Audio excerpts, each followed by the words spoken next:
Je suis très content et privilégié Nina furaha sana hapa na heshima de saisir encore l'opportunité d'être ici ce soir. ya kupata wadhifa huu wa kuwa hapa jioni ya leo tena. Écoutez, dans le livre d'Ecclésiaste qu'on vient de lire, Sikia katika kitabu cha ambao tumetoka kusoma, la Bible dit que Dieu fait toutes choses bonnes à son temps. Biblia inasema kwamba Mungu hufanya kila jambo jema kwa majira yake. Et même il a mis dans le cœur de l'homme Na hata aliweka katika moyo wa mwanadamu la pensée de l'éternité. mawazo ya umilele. La pensée de l'éternité. Mawazo ya umilele. Or, nous tous, nous savons ce qu'est l'éternité. Na sote tunajua umilele maana yake nini. Elle est lieu sans fin. Ni mahali ambapo hapana kikomo. Un lieu qui ne connaît ni début ni la fin. Mahali ambapo hapana mwanzo wala mwisho. Un lieu éternel.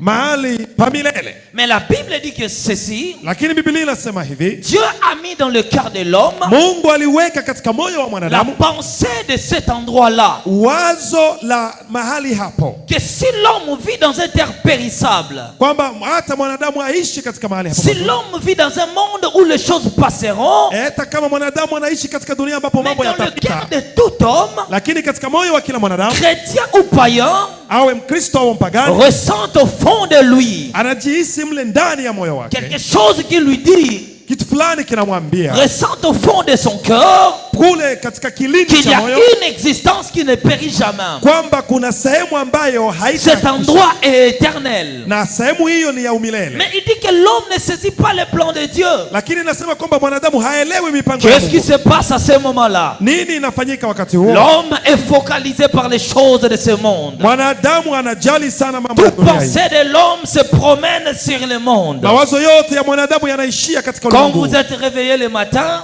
Mlipoamka asubuhi ya leo, vous avez mangé, mlikula vous avez pensé comment il faut avoir de l'argent. na mliwaza kupata pesa jinsi gani? Quels sont les gens que vous devez rendre visite? Wangapi watu ambao mtawaona? Qui sont les gens que vous devez contacter? Watu ambao mtaongea nao? Et quels sont les messages qu'on vous a écrits sur votre téléphone? Na mnajua hata ujumbe waliowatumia kwenye Là, simu toute zenu? la focalité de l'homme est basée sur le monde. Mawazo ya mwanadamu haswa Mais au yanalenga mambo fond ya de nos dunia. cœurs, il y a quelque chose. Lakini katika kilindi cha mioyo yetu kuna kitu Quelque fulani. chose qu'on ressent en nous-mêmes. Kitu fulani ambacho tunajihisi mle ndani. Le cœur est le centre de toute réalité. Moyo wa mwanadamu ndipo kunalala En kweli lui, zote. il n'y a pas de fausseté. Na mle hamna siri. Le cœur te dit ceci. Moyo unakwambia Même si tu es créé par un corps, hata kama uko katika dunia même hii, si depuis que tu es né, tu connais que ton père et ta mère, hata kama tangu uzaliwa unajua tu mais baba il y yako a mama yako, un endroit qui t'appelle. lakini kuna mahali ambapo Ce panakuita. lieu-là, il n'y aura ni ton père, Hapo mahali hata kuwepo il n'y baba aura yako, ni ta mère, hata kuweko mama yako, tu seras toi-même. utakuwa peke yako. Mais qui t'accompagnera dans ce lieu? Lakini nani atakuwa na wewe sehemu hiyo? Écoutez, l'éternité Sikiliza, est umilele comme un voyage que l'homme fait. ni kama vile safari ya mwanadamu Écoutez, peke yake. pour venir ici à Tanzanie, Sikiliza, kwa kuja hapa Tanzania j'avais besoin d'un passeport. nilikuwa na lazima ya kupata Je passport. suis arrivé à l'immigration, Nikafika kwenye ofisi ya j'ai uhamiaji, acheté mon visa. nikanunua visa, J'ai dit, je vais sortir à voie légale. nikasema lazima nitembee katika njia J'achète halali. mon visa et je sors. Nikanunua visa na Il y nikaingia. avait un passeport et un visa. Palikuweko passport Il y baadaye avait visa. un passeport et un visa. Kulikuwa passport na baadaye visa. C'est pourquoi je te dis ceci. Ndio maana nakwambia hivi. Dieu voyait la perdition de l'humanité. Bwana aliona shida ambayo Dieu dunia itapata. voyait la destruction de ce monde. Bwana aliona gisi ulimwengu Il nous a envoyé un passeport. akatutumia passport. C'était lui-même dans le corps humain. Na hiyo passport alikuwa yeye Le Mungu nom mwenyewe était katika mwili wa Jésus-Christ. mwanadamu. Akiitwa jina la Il Yesu était le Kristo. salut pour ce monde péri. Yeye alikuwa wokovu kwa ajili ya dunia Il hii. a accepté de prendre ta place. Alikubali kuchukua nafasi yako. Le Christ est venu sur la terre. Kristo alikuja duniani Trouver un peuple qui allait dans la perdition. ili kuokoa taifa ambalo Il a lingeangamia. accepté de payer le prix. Alikubali kulipa deni. Il a accepté de payer le prix. Alikubali kulipa bei. Même là où toi tu n'as pas cru, Hata pale ambapo wewe il hauamini, a accepté de payer le prix. alikubali kulipa deni. Mais il fit simplement un passeport. Lakini yeye kama Mais il passport, fallait maintenant annexer par un visa. lakini sasa inabidi kuongeza visa kwa Tu hiyo ne passport. sortiras pas de ton pays Yaani atakutosha katika nchi si tu yako n'as pas un passeport et un visa. ikiwa una passport na visa. Il a compris que le visa était son sang. Alielewa kwamba visa ni damu ya Et Yesu la Kristo. Bible me dit ceci: Na Biblia inasema à cause de ces maîtrisures, kwa kupigwa kwake moi et toi nous sommes guéris. sisi tumeweza À kupona cause du sang versé. kwa ajili ya damu yake Le iliyomiminika. sang versé sans mélange. Ile damu ambayo haina Ce mchanganyiko. sang-là, aucune religion du monde, Ile damu haiko damu ya aucune dini yoyote. religion du monde ne peut vous donner le salut. Hakuna dini yoyote yaweza kupa C'est wokovu celui qui croit en Jésus-Christ. isipokuwa tu aliamini katika Yesu Kristo. Aucune religion, je le dis haut et Lakini fort, hakuna dini ingine ne yoyote peut amener un homme au salut. ambayo inaweza kukuletea wokovu C'est la croix, isipokuwa msalaba, l'œuvre accomplie par le Christ. kazi iliyotendewa na Il Kristo. était le prix majeur pour notre salut. Yeye ndiye aliyekuwa bei ya wokovu wetu. L'accepter, c'est de vivre éternellement. Kukubali huyu Yesu ni kuishi Tu milele. laisseras ton père et ta mère sur la terre. Utaacha baba yako mama yako hapa Tu duniani. laisseras ta femme et tes enfants. Utaacha mke wako na watoto hapa. Tu iras toi-même Utaenda au mwenyewe rendez-vous de l'éternité. utakapoitwa katika umilele. Accepte Jésus. Kubali Yesu, Accepte Jésus. kubali Yesu Et tu vivras éternellement. na utaishi maisha ya umilele. Et voilà l'homme que je vais vous présenter ce Na soir. huyo ndiye mtu ambaye nataka niwaongelee Cet jioni ya leo. homme-là mérite des acclamations. Huyo mwanaume anastahili kupigiwa shangwe Quand na il fait son vigelegele entrée. kwa sababu yeye anastahili. Cet homme-là, c'est Jésus. Huyo mwanaume ni Yesu Qui est ton roi? ambaye ni mfalme Qui wako, est ton roi? ambaye ni mfalme Si wako. Jésus est ton roi, Kama Yesu ni tu mfalme peux wako, acclamer, piga s'élever. Tu vigelegele. peux même t'élever, sauter. Unaweza hata kusimama Dis, na Jésus est kuruka mon roi. useme Yesu ni mfalme Jésus wangu. est mon roi. Yesu ni mfalme Jésus est wangu. mon roi. Yesu ni Il mfalme est le wangu. roi des rois. Yeye ni mfalme Il wa est le wafalme. comparable. Yeye alinganishwi. Ce Dieu est immesurable. Yeye ni On Mungu, ne peut pas la comparer. hawezi linganishwa na Il est chochote. le même hier. Yeye ni yeye yule jana L'homme leo. qui a accompli toute la Bible. Ni yeye ndiye anayejali Tous Biblia les yote. prophètes ont parlé de Jésus. Manabii wote waliongea De juu ya Genèse Yesu. à l'Apocalypse. Mwanzo mpaka La Ufunuo, Bible parle de cet homme. Biblia inaongea juu ya mwanaume Écoutez, huyo. Dieu n'est pas un nom. Sikiliza, Mungu sio Le Fils mwanadamu. n'est pas un nom. Yeye sio Le mwanadamu. Saint-Esprit n'est pas un nom. Na Roho Mtakatifu sio Dieu le mwanadamu. Père. Mungu Baba, Dieu le Fils. Mungu Mwana, Dieu le Saint-Esprit. Mungu Mtakatifu. C'était le Seigneur Jésus-Christ. ndiye Bwana Yesu C'était Kristo. lui-même. Ni Yesu Kristo, L'homme des actions concrètes. mwanaume mwenye nguvu, L'homme des actions concrètes. mwanaume anayetenda mambo L'ami de yanayoonekana. tout le temps. Biblia inamsema L'ami de tout le temps. yeye ni rafiki wa wakati wote. C'est par ce maître sûr Ni kwa kupigwa kwake que nous sommes guéris. na sisi tumepona. Waouh! Wow, Waouh! wow. Est-ce qu'il y a quelqu'un ici Je, hapa kuna qui mtu peut dire Jésus est merveilleux? ambaye anaweza akasema Yesu ni mwema? J'attends le son de quelqu'un. Nasikia mtu anasema, Je n'ai pas écouté cela. sisikii mkisema vizuri. Je vais écouter quelqu'un ici à l'église. Nataka mtu fulani hapa Dire kanisani Jésus est merveilleux. aseme Yesu ni mwema. Jésus est merveilleux. Yesu ni mwema. Jésus est merveilleux. Yesu ni mwema. Donne-moi une bonne amen. Sema hata amina kubwa. Donne-moi une bonne amen. Sema amina kubwa. Ton amen là ne me plaît pas. Hiyo amina yako haijanifurahisha Ton vizuri. amen là ne m'encourage Hiyo pas. amina yako haijanifurahisha. Ton amen là ne me plaît Hiyo pas. amina yako hainifurahishi. Ton amen là ne m'encourage Hiyo pas. amina yako hainipe nguvu. Ton amen là m'empêche d'avancer. Hiyo amina yako haistahili Yesu. Je vais écouter une très bonne amen. Nataka nisikie amina nzuri. Je vais écouter une très bonne amen. Nataka nisikie amina Même nzuri. ceux qui sont dehors, Hata walio puissent nje. écouter ton amen. Nataka nisikie Même amina ceux qui zenu. sont dans la chaussée là-bas, Hata walio kule puissent mbali. écouter ton amen. Sema amina. Même les démons de ta famille Hata mapepo ya puissent jamaa écouter yako. ton amen. Isikie amina yako.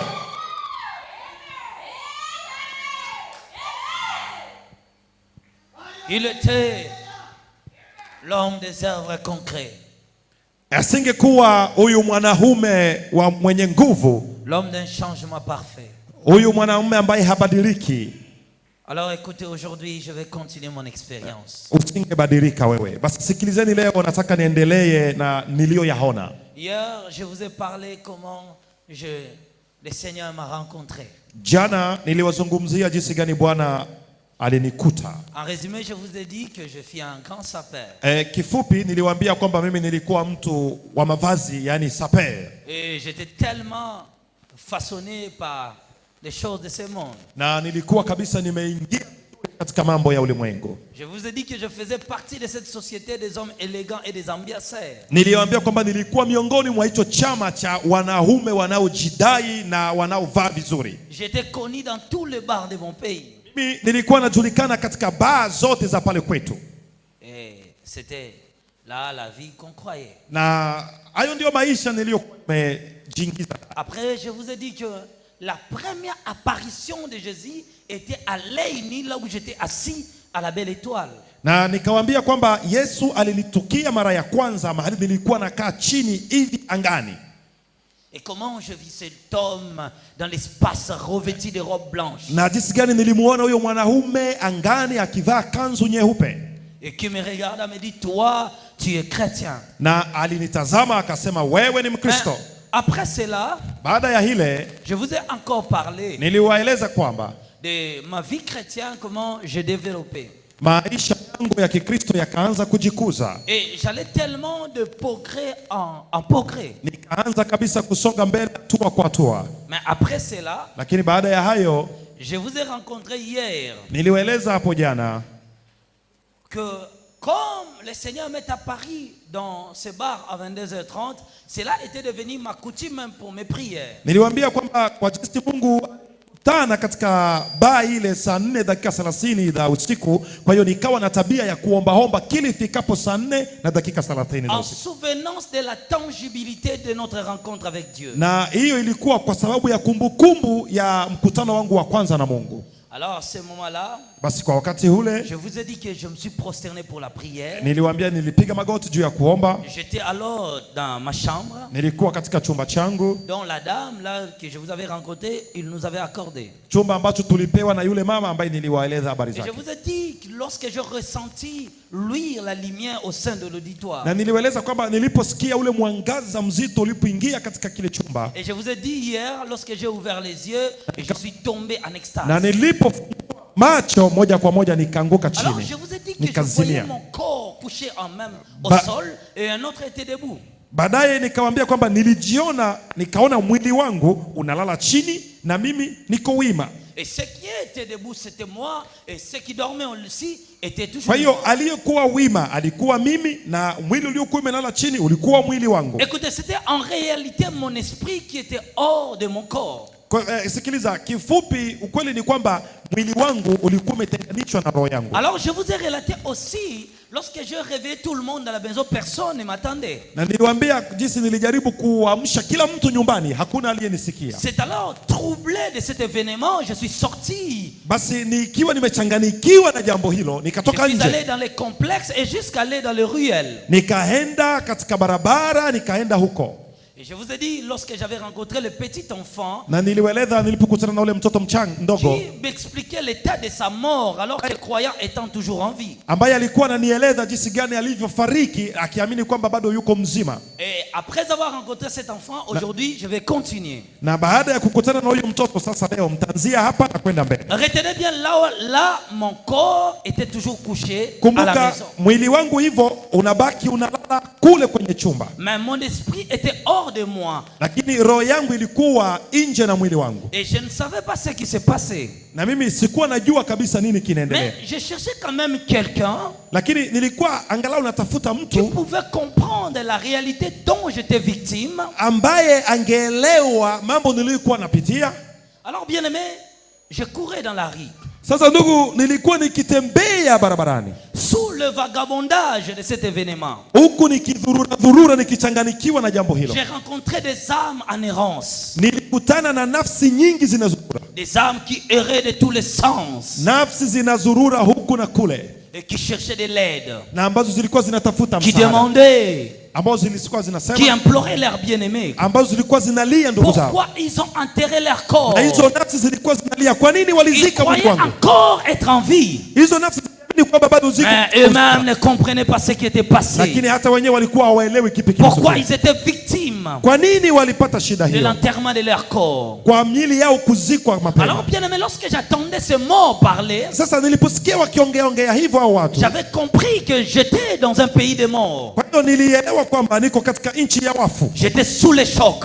Kwa hiyo nikapata J'ai shida, continué ma route. lakini hata hivyo niliendelea na barabara. Bien aimé, pendant que j'étais dans mon errance, Basi nilipokuwa naendelea, je voyais aussi des maisons. nilikuwa pia naona manyumba. Je voyais beaucoup de maisons quand je partais. Nilikuwa naona nyumba nyingi nilivyokuwa naendelea. Je voyais des maisons qui étaient couvertes de feu. Nilikuwa naona zimoja nyumba zinafunikwa na moto, Et des hommes vêtus en blanc se tenaient tout autour de la maison qui faisaient la garde. na nilikuwa naona watu wanavaa nguo nyeupe wanazunguruka hizo nyumba. Et je voyais des hommes noirs, c'était en réalité des sorciers, qui venaient expédier ces maisons mais ne pouvaient pas entrer. Na nilikuwa naona watu ambao wanavaa nguo nyeusi wanajaribu kuja kuingia katika hizo nyumba, lakini wasingeweza kuingia. Lorsque je vis des maisons en feu, Wakati nilipokaribia hizo nyumba zilikuwa na moto, j'ai crié moi-même, j'ai dit mais les gens qui sont à l'intérieur n'attendent pas le feu qui va les consumer. kwa hiyo nikawa najiuliza imekuwaje nyumba hii ina moto lakini watu wanalala ndani. J'attendis alors une voix qui me dit, Kwa hiyo nikasikia sauti moja ikaniambia, dans le livre d'Amos chapitre 1 le verset 18, katika kitabu cha Mose sura ya kwanza il mstari dit wa la maison de 18 Jacob sera une maison de feu. inasema kwamba nyumba ya Yakobo itakuwa Il nyumba ya me dit, moto. les maisons là que tu vois de feu Ikaniambia nyumba unayoona ile yenye moto, sont des maisons de chrétiens, hizo ni nyumba za des Wakristo, gens qui craignent l'éternel. watu wanaomwogopa Bwana, Dieu est un feu dévorant pour leur kwamba maison. Bwana ni moto ulao umevika Les nyumba zao. sorciers ne peuvent pas entrer dans leur maison Wachawi hawawezi kuingia katika parce que nyumba zao, leur maison est couverte de feu. sababu nyumba zao zimevikwa moto. Il y a même des anges qui font la garde de ces maisons. Kuna hata malaika Est-ce wanaochunga que nyumba je hizo. parle à une maison de feu ce soir? Je, kunaongea na mtu aliye na nyumba yenye Je moto parle à jioni une ya maison leo? de chrétiens qui est couverte de feu. Je, naongea na mtu ambaye nyumba yake Une maison que inachungwa na les moto, sorciers n'entrera pas. nyumba ambapo wachawi Je dis dans hawaingia. ta maison, Nasema nyumba s'ils yako viennent la nuit, ambayo il iko- rencontrera le feu dévorant. nyumba yako inazimwa na moto wa Je n'ai Bwana. pas écouté ton amen. Sijasikia amina Je yako. dis que dans ta maison, Nasema nyumba le yako sorcier, wachawi, le magicien, watu wa les waganga, occultistes waabudu ne shetani prévoudront rien contre toi hawatafanya chochote parce zidi que ta yako, maison est couverte par le feu kwa dévorant. sababu nyumba yako La Bible imezingirwa dit que na moto. notre Dieu Biblia inasema Mungu est wetu, aussi un feu dévorant. Mungu wetu ni moto Et ulao. même si je m'endors, Hata kama nimelala, l'Éternel veille sur ma maison. Bwana Mungu ana Et nyumba quand je yangu. suis ici à Tanzanie, Na hata niko hapa Tanzania, l'Éternel veille sur ma maison. Bwana analinda nyumba Les yangu. sorciers n'entreront pas. Wachawi hawawezi Je ingia. déclare ce soir Nasema jioni que ya les leo sorts des sorciers kwamba wachawi ne prévoudront rien contre toi. hawatafanya lolote zidi yako, Ne prévoudront rien contre ta maison. hawatafanya lolote zidi ya Ne nyumba yako, prévoudront rien contre tes enfants. hawatafanya lolote zidi Ne ya watoto prévoudront wako, rien contre tes études. hawatafanya lolote Ne zidi ya shule yako, prévoudront absolument rien. hawatafanya hata kitu Pendant kimoja. la nuit, Usiku lorsque les sorciers arrivent wakati wachawi pour wanafika entrer dans ta maison, ili kuingia katika nyumba ils ne yako, voient que le feu. wataona tu Ils ne moto, voient que le feu. wataona tu moto, Car tu es le fils du grand roi. sababu wewe ni Et mwana ton wa Dieu mfalme est le feu dévorant. na Bwana wetu ni moto Ton ulao. amen là ne m'encourage pas. Sema amina nzuri. Ton amen là ne me plaît pas. Sema amina nzuri Ton zaidi. amen là m'envoie de cesser de prêcher. Hujasema amina nzuri zaidi. Je n'ai pas écouté ton amen. Sijasikia amina vizuri.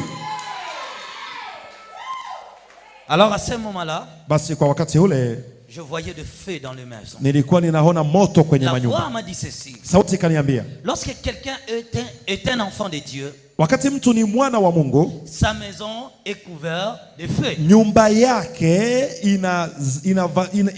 inazungukwa na moto. Qui peut toucher le feu?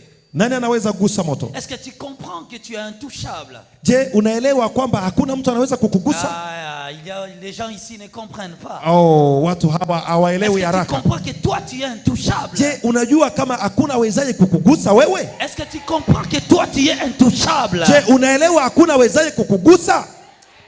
Alors à ce moment-là, je voyais le feu. Basi nilikuwa ninaona moto. On me dit, les maisons des chrétiens, c'est comme ça. Wakaniambia nyumba za Wakristo wote ziko hivyo. Et même les anges veillent sur leur maison. Na hata malaika wanapiga kambi katika nyumba zao. Ils sont au service des chrétiens. Hao malaika wanafanyia Wakristo Ils kazi. contrôlent parfaitement leur maison. Na hao malaika wanalinda nyumba zao kila siku. Alors je passais ces maisons-là. Basi nikapita zile nyumba. Je trouvais encore une autre maison. Nikakuta nyumba nyingine. Mais cette fois-ci, Lakini sasa wakati huu c'était effrayant. ilikuwa jambo la La kuogopesha. maison n'avait pas de porte ni de fenêtre. Hiyo nyumba haikuwa na milango wala na dirisha. Et qu'est-ce qui s'est passé? Na nini ilipitika? La maison n'avait pas de toit. Hiyo nyumba haikuwa hata na Mais je juu, voyais- ilikuwa hata na roof. De sortes de sorciers de Léviathan venir entrer dans cette maison. Na Donc des niliona- litans, des petits démons de litans entrèrent dans cette maison. Na niliona mapepo aina mbalimbali, mapepo ya kidogo Ils yanakuja allaient yanaingia. envoûter les gens qui dormaient à l'intérieur. Yanaingia ndani ya hiyo nyumba na kwenda kushawishi watu waliokuwa wamelala. J'attendis la voix qui me dit ceci. Nikasikia sauti ikaniambia hivi, Lorsque dans une maison, wakati ndani ya nyumba fulani, il y a des discussions entre l'homme et la femme, wakati mwanamume na mwanamke kila siku wanagombana, ça ouvre spirituellement les portes de votre maison. katika ulimwengu wa kiroho hilo jambo linafungua Et milango donne yao ya kiroho accès aux démons. na inapatia mapepo La ruhusa ya Bible dit ne kuingia. donnez pas accès au diable. Biblia inasema usimpe shetani ruhusa ya kuingia Pour que le kwako, diable puisse entrer chez toi, il faut que tu donnes toi-même l'accès. ili kwamba shetani apate fursa ya kuingia katika maisha yako, lazima mwenyewe umfungulie mlango. Lorsqu'il y a des conflits dans la maison, Wakati kuna mambo mabaya ndani ya nyumba yenu, lorsque l'homme travaille, sa femme ne connaît pas son salaire. wakati mwanaume ni mfanyakazi ila mme wake hajue mshahara, Lorsque la femme a de l'argent, son mari ne connaît pas. wakati mwanamke ana pesa lakini mme wake hajui, Lorsqu'il n'y a pas de vérité dans cette foyer, wakati hakuna ukweli katika ndoa hiyo, lorsque ce couple vit dans les mensonges, wakati hiyo ndoa inaishi katika uongo, lorsque les parents ne respectent, lorsque les enfants ne respectent pas leurs parents, wakati watoto hawaheshimu wazazi wao, votre maison est exposée. nyumba yako maana yake iko wazi Le diable entrera facilement. na shetani ataingia kiurahisi. Pourquoi? Parce qu'il y a des disputes, des conflits, des querelles et des Kwa rancœurs nini? Kwa dans votre sababu maison. kuna magomvi, kuna vurugo, kuna mizozo katika nyumba yako. C'est pourquoi Ndio maana la voix là me dit ceci. ile sauti ikaniambia, Avant de dormir la nuit, kabla ya kulala, toute famille chrétienne kila jamaa la Kikristo doivent se rassembler. wanapaswa wakutanane, Père et la mère, baba na mama se tenir main en main. wanashikana mikono hivi, Commencez ensemble la prière. wanaanza omba Dieu, pamoja. nous laissons notre maison entre tes saintes mains. Bwana, tunaacha nyumba hii mikononi Si mwako. on avait des disputes entre moi et ma femme, Ikiwa tuligombana mimi na mke wangu, parce que nous sommes que des hommes, sababu sisi ni binadamu, Seigneur, pardonne-nous. haikuwa sisi Bwana. Alors votre maison sera protégée. Ukifanya hivyo nyumba yako Mais italindwa, s'il n'y a pas de prière familiale, lakini msipofanya hayo maombi, il n'y a pas de lecture de la Bible au sein de la famille, amsomi hata Biblia katika ndoa yenu, là le diable trouve facilement l'accès. pale shetani anapata njia haraka Il haraka, vient et il entre facilement. anakuja na anaingia kirahisi rahisi, Il détruira l'éducation de vos enfants. ataharibu hata maadili ya watoto. Regarde la conduite aujourd'hui de tes enfants. Hebu utazama vizuri maadili ya watoto Est-ce wako. qu'ils se comportent tel que toi tu l'as souhaité, Je, maadili yao ni mema kama unavyotaka wewe, ou ils se comportent d'une manière que toi-même tu ne comprends pas? au tabia zao ni tofauti ya jinsi La unavyotaka wao? faiblesse est venue de la maison. Hiyo inamaanisha udhaifu uko katika ndoa yenu. L'efficacité des prières en famille Ikiwa mnaomba vizuri katika jamaa, empêche les accès du diable dans votre maison. hayo maombi yana uwezo wa kuzuia shetani asiingie katika jamaa. L'efficacité de la prière dans l'ensemble. Uzito wa maombi katika Mais kanisa, regarde comme vous dormez chez vous. lakini angalia watu kama nyinyi Toi mnalala. tu entres à ton temps, le mari à son heure, les enfants à leur heure. Baba anaingia muda wake, mama naye muda wake, watoto nao wanaingia kulala muda wao. Lorsqu'une maison est soudée, Wakati nyumba au ndoa inaungana pamoja, les membres sont protégés. na hata wale walio katika ndoa hiyo, Lorsque la maison n'est pas soudée, wakati baba na mama hawako pamoja, alors le diable trouve la facilité. shetani anapata njia ya kuingia, Il fragilise votre foyer. ataingia na ataharibu ndoa, Il détruit votre communion. ataharibu ushirika wenu, Et vous avez des problèmes et des problèmes. na hapo mtakuwa na shida juu ya shida. Le problème des envoûtements, des sorcelleries, ainsi de suite. Wachawi wataingia na watawasumbua. Toutes ces choses proviennent de la fragilité d'un foyer. Hayo mambo yote yanatokana na udhaifu Parce wa qu'ils ont ndoa. détruit les colonnes qui fait la force. Sababu huo ndio mti wa ugongo unayofanya La nguvu. communion familiale. Hiyo ndio inaharibu ule umoja na Les ushirika wa prières kijamaa. d'ensemble et les études bibliques. Wakati amuombi pamoja na amsome Biblia pamoja, hayo yatawatukia. Alors je voyais ces maisons, les sorciers entraient facilement. Kwa hiyo katika hizo nyumba niliona wachawi wanaingia kiurahisi. Écoutez, l'homme a des portes dans sa vie. Sikiliza, mwanadamu ana milango katika maisha La yake. maison est une grande porte d'une personne. Nyumba ni mlango wa mwanadamu. Si les sorciers te cherchent dehors et ne te trouvent pas, Ikiwa wachawi wanakutafuta nje na hawakupati, il cherchera l'ouverture dans ta propre maison. watatafuta njia katika nyumba Et yako. s'il entre dans ta maison, Watakapokuwa na uwezo wa kuingia katika il nyumba yako, t'atteint. basi watakupata. La faiblesse de tout homme, c'est sa maison. Sasa udhaifu wa kila mtu Parce que unapatikana dans katika notre nyumba maison, yake. on mange. Sababu ni hapo tunapata Dans chakula. notre maison, on reste nu. Katika nyumba yetu mtu anabaki uchi. Notre faiblesse se manifeste dans nos maisons. Kwa hiyo madhaifu yetu yote yako katika C'est nyumba zetu. pourquoi le diable cherche l'entrée chez toi. Ndio maana ibilisi anatafuta jinsi ya kuingia katika nyumba Lorsqu'il yako. entre dans la maison, il t'atteint. Anapoingia katika nyumba yako basi anakupata. Alors bien aimé, on continue le voyage. Sasa ndugu yangu, tukaendelea na Je safari, continuais plutôt à courir. tukaendelea hivyo kukimbia. Et quand je courais, je rencontrais toujours des âmes qui pleuraient. Pourquoi vous m'avez enterré? Je n'ai pas de place pour aller. Na nilipokuwa nikikimbia nilikutana na nafsi nyingi zinalia, zinasema kwa nini mlinizika? Sina mahali pa kwenda. Alors bien aimé, moi aussi je courais. Je Na- cherchais de l'aide. na- Je na- courais, na je mimi pia- regardais par-ci par-là. Nikawa nakimbia mbio, nakimbia huku na kule. Alors je suis arrivé devant un portail. Basi nikafika mbele ya lango moja, J'ai trouvé une jeune fille qui était assise devant la porte. nikakuta binti mrembo anakaa mbele ya hilo lango, Le main sur le joue. mikono yake kwenye shavu. Elle pleurait. Alikuwa akilia, Papa, analia, baba, maman, mama, pourquoi vous m'avez enterré? kwa nini mlinizika? J'ai pas de place pour aller. Sina mahali pa kwenda, Regarde-moi. nitazame. Alors, lorsque j'ai entendu le son plaintif de ces paroles, Sasa niliposikia maneno ya yule binti, je me suis approché d'elle. nikamkaribia, Je lui ai posé la question. nikamuuliza, Qu'est-ce qui s'est passé dans ta vie? nikamuuliza nini imefikia maisha yako? La jeune fille me dira ceci. Yule binti hivi Elle était tombée malade.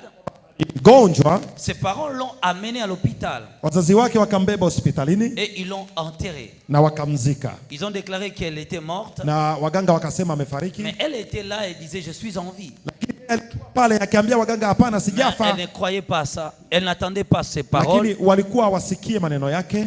Alors, bien aimé, je continue. Sasa ndugu zangu, nikaendelea. Et à ce moment-là, Wakati ule pale j'ai dit, mais c'est pas possible. nikasema, lakini hili ni jambo nzito. Femme, arrangez votre vêtement. Quand vous Mama, tétez votre enfant, il faut tengeneza vizuri nguo essayer de vous yako. couvrir. Kama unanyonyesha mtoto unafunika vizuri ziwa isionekane. Dans les témoignages, je parlerai de ces choses. Katika ushuhuda tutaongea kuhusu hilo jambo. Tes seins, c'est tes parties intimes. Ça ne doit pas être exposé à l'église. Bwana aliniambia kwamba ziwa la mwanamke ni sehemu yake ya siri ya mwili wake, pashi kuwekwa hovyo kanisani. Voilà, je continue. Sawa, wacha niendelee. Alors, lorsque je vis cet événement, Sasa nilipoona jambo hilo, frayé par l'affaire, nikawa na hoga mwingi, j'ai dit non, je dois rentrer chez nous. nikasema basi inabidi nirudi nyumbani.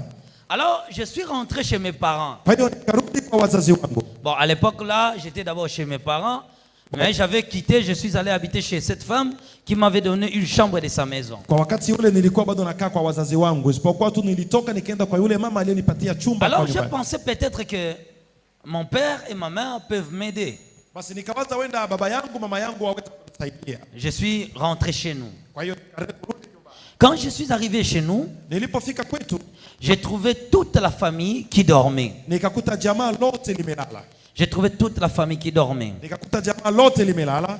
Alors, à ce moment-là, Basi kwa wakati ule j'ai commencé à les réveiller. nikaanza kuwaamsha. J'appelais le nom de ma maman, Nikawa naita jina la j'ai mama, réveillé mes frères, nikaamsha ndugu zangu, mais ils ne m'attendaient pas. lakini walikuwa hawanisikii. J'essayais de les toucher, Nilijaribu kuwagusa, me traverser leur corps sans les lakini toucher. mkono wangu ulikuwa ukipita miili yao hivi bila J'ai wao dit, mais kujua. qu'est-ce qui m'arrive? Nikasema lakini nini imenifikia? Qu'est-ce que je suis en train de vivre? Nikasema naishi maisha gani haya? haya, ça c'est quoi? hii ni kitu gani? Je suis encore sorti dehors. Basi nikatoka nje, J'ai dit pour moi c'est fini. nikasema basi kwangu yani nimekufa. Alors quand je suis sorti, je courais. Kwa hiyo nilipotoka nikawa ninakimbia, Je suis arrivé quelque part de notre pays. nikafika sehemu fulani hivi pale nchini. Une route là qu'on appelle bypass. Njia moja hivi ambayo inaitwa bypass kule kwetu. J'ai pris cette direction et je partais. Na nikaendelea na barabara hiyo ya bypass. C'est la grande route qui amène les gens au centre-ville et parfois aux provinces. Ni barabara kubwa ambayo inabeba watu town na wakati mwingine katika mikoa. Alors je suis sorti dans ces grandes routes, Basi dans la grande route, nikaingia katika barabara hiyo kuu et je continue à courir. na nikawa ninakimbia. J'ai crié à l'aide. Nilikuwa À l'aide. nisaidieni. Qui peut m'aider? Nani aweza kunisaidia? Regardez mon corps est resté là où je Angalia priais. mwili wangu umebaki nilipokuwa Je suis ninaomba pale. encore jeune, je ne peux pas mourir. Mimi bado ni kijana, sitaki kufa. Je sentais la frayeur dans mon cœur. Nilikuwa nasikia uoga ndani ya moyo wangu. Et quand je courais, je suis arrivé quelque part. Na nilipokuwa nikikimbia nilifika mahali fulani. Dans une place qu'on appelle échangeur. Mahali fulani panaitwa Échangeur. L'échangeur est l'endroit de notre monument. Pale Échangeur kuna mnara mkubwa hivi. Alors quand je suis arrivé là, Sasa nilipofika pale, il y a une petite chemin qui est derrière, kuna kanjia kadogo hivi pale nyuma, dont le véhicule aussi passe. ambapo hata magari pia yanapita pale. J'ai emprunté cette direction. Nikaingia katika barabara. Et quand j'ai emprunté cette direction, Na nilipoingia katika ile barabara, j'ai rencontré un fameux musicien congolais qui Nika- chantait de la musique gospel qui est décédé. nikakutana na mwanamuziki wa zamani mkongomani aliyekuwa anaimba kwaya ambaye alikuwa ameshafariki. Ce musicien avait chanté des chansons comme Téléphone. Huyo mwanamuziki aliimba wimbo kama Telefone. Alors lorsque je venais dans ce chemin, lui aussi venait à ma rencontre. Kwa hiyo nilipokuwa napita katika ile barabara, yeye pia alikuwa anakuja kama kuja kunilaki. Il était à moitié habillé, Alikuwa amevaa nusu uchi, torse nu kifua wazi et pieds nus. na miguu peku. Il courait Na alikuwa et anakimbia il venait à ma rencontre. na alikuwa anakuja kama Et kuja moi aussi kunilaki. j'allais à sa Na rencontre. mimi pia nikawa ninaenda kumlaki. Mais lorsque je le vis, je l'ai reconnu. Lakini nilipomuona nikamtambua. Mais j'étais conscient que cet homme est déjà décédé. Na nilikuwa kabisa nikajua huyu alishafariki.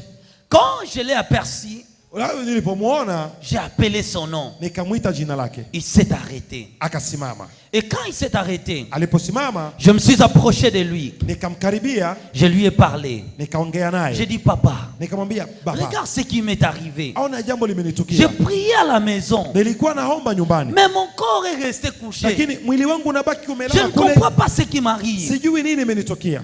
Et lui me regarda. Akanitazama, Il baissa sa tête. akaniambia kichwa, Il me dit ceci. akaniambia hivi, Je me suis moqué de Dieu. kwamba nilichekelea Mungu Je sana. courais derrière les femmes. Nilikuwa natembea na wanawake. Je courais derrière l'argent. Nilikuwa natamani sana Je fedha. courais derrière la richesse de ce monde. Nilikuwa napenda sana utajiri wa dunia Mais hii. toute la gloire que j'ai eue dans ce monde, Lakini utukufu wote niliopata me duniani, voici aujourd'hui erré. nione leo mimi huyu hapa, Je suis dans l'errance plutôt. niko katika hali mbaya, Je n'ai plus de place pour aller. sina nafasi ya kwenda. Écoutez bien aimé, Sikiliza ndugu, il fut un fameux musicien. huyo alikuwa mwanamuziki Il avait mkubwa, beaucoup d'argent. alipata pesa nyingi, Il avait beaucoup de propriétés. alikuwa na vitu vingi, Mais le jour de sa mort, lakini siku ya kifo tout est resté. yote yalibaki, Tout est resté. yote yalibaki, Tout est resté. yote yalibaki. Il était seul, Alikuwa amebaki peke yake. honteux, Oh, à jambo la cause de aibu. ses actions. Aibu jinsi gani alifanya mambo Ézéchiel mazito, lakini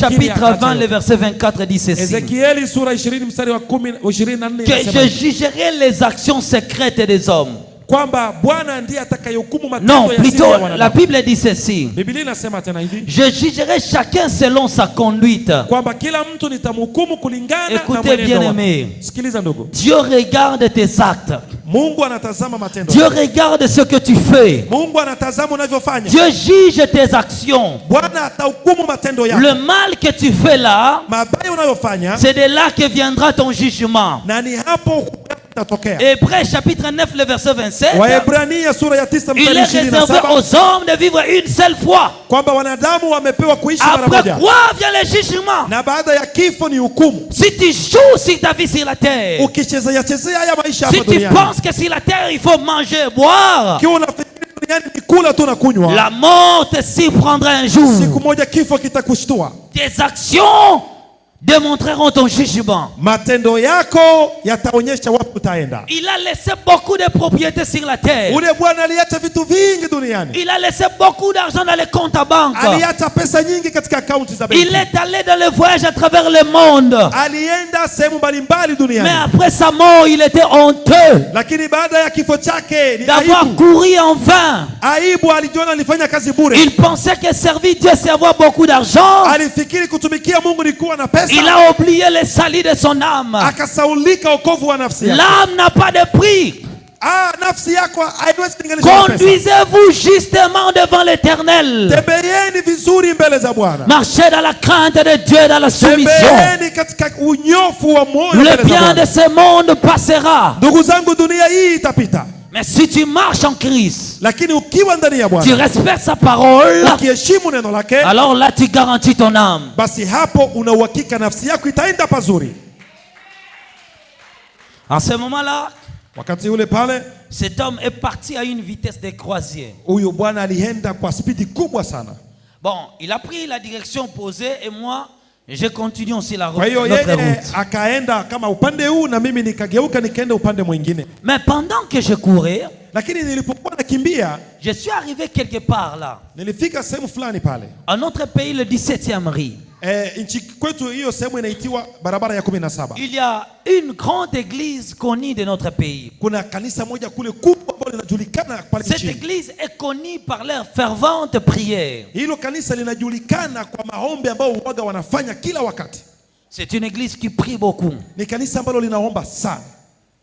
Alors, bien-aimé, Sasa ndugu yangu, tellement que j'étais chrétien, na kwa vile jinsi nilikuwa Mkristo, lorsque un chrétien a un problème, wakati Mkristo anapokuwa na tatizo, il cherche le salut à l'église. anatafuta wokovu kanisani. Alors, vu la situation Sasa que je vivais, kuona hali ambayo nilikuwa napitia, je vis que mon aide viendra à l'église. nikawaza kwamba msaada wangu utatoka kanisani. Alors, je me suis couru jusqu'à cette église. Kwa hiyo nikaenda mpaka kwenye kanisa hilo. Chose étonnante.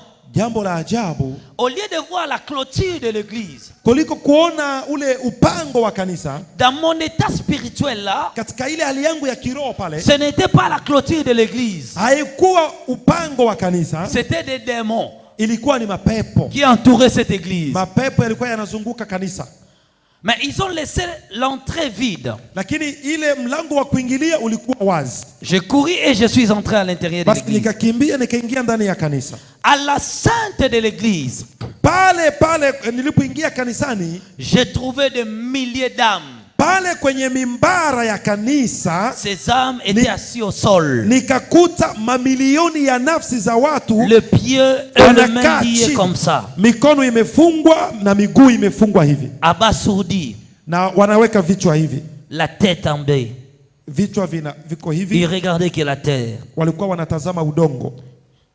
C'était des milliers de hommes. Walikuwa mamilioni ya watu, Mais là où supposait être la chair de l'église, na pale ambapo palikuwa ili jukwaa la kanisa, c'était en réalité le crâne humain qui crachait le sang. na cha kushangaza kwamba hii mimbara ilikuwa fuvu za wanadamu ambazo zinatoa damu, Et il y avait des démons qui surveillaient ces âmes à l'intérieur. na palikuwa na mapepo ambayo yalikuwa yanalinda zile nafsi zilizokuwa mle Ces ndani. démons-là avaient des fourches dans leurs mains, Zile pepo zilikuwa na vitu kama fimbo mikononi mwao, des javelots et des épées.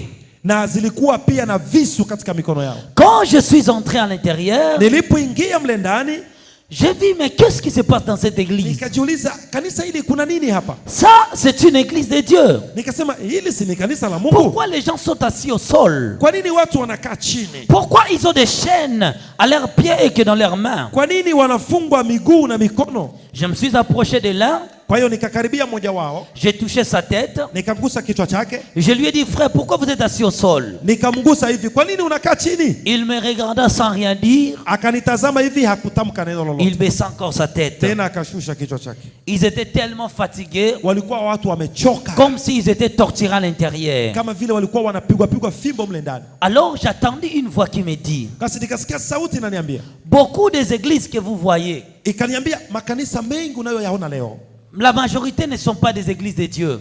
mengi hayo makanisa si makanisa ya Mungu, mais ce sont des églises sataniques ila ni makanisa ya shetani, où les pasteurs se sont déguisés ambapo mapastori walijiingiza pour katika ufalme devenir wa les hommes de Dieu. ili kwamba hayo makanisa Ils ipelekwe capturent mikono. les âmes. Na kazi ya hayo makanisa ni C'est kushika pourquoi nafsi za watu. La bonne église n'est pas l'église qui a 500 000 personnes. Ndio maana kanisa la kweli sio lile ambalo lina tu watu Vous qui 1500. pensez que là où il y a beaucoup de gens, là où Dieu est. Nyinyi mara nyingi mnafikiri mahali kwenye kuwa watu wengi ndio mahali Mungu yupo. Et là où il y a peu de gens, Dieu n'est pas là. Na mnafikiri kwamba mahali kuna watu wachache, yani hilo kanisa Mungu hayupo. Ndugu yangu, fanya angalisho. Nyingi ya kanisa hizo, beaucoup des églises que vous voyez remplies beaucoup des hommes, kanisa ambazo mnaziona zina watu wengi, les pasteurs sont dans des pratiques sataniques sans le savoir. mara nyingi wachungaji wa hizo kanisa ni watendakazi Mais je wa voulais shetani. te dire que toi tu es dans une bonne adresse. Lakini wacha nikwambie wewe uko katika Tu es kanisa dans un nzuri. lieu que Dieu a choisi pour toi. Hapa una mahali ambapo Mungu amekuandalia. C'est ici la maison de Dieu. Hii ni nyumba ya Mungu. Le nombre ne compte pas. Na msijali hesabu Mais ya la watu. direction que vous suivez, c'est ce qui compte. Kikubwa ni kwamba endeleeni kufuata huyu Yesu, ndio cha L'église, muhimu. c'est la direction qu'il vous montre. Kanisa ni kufuata Yesu. Car on peut être nombreux et prendre la mauvaise direction. Sababu mnaweza mkawe wengi na kumbe mko Mais katika on peut njia être mbaya. peu et prendre la bonne direction. Lakini mwaweza kuwa wachache hivi na mnashika njia C'est pourquoi nzuri. aimez ton église. Ndio maana nawaambia mpende hili Sois kanisa. tous les cultes. Mkuje hapa kila Sois ibada. présent.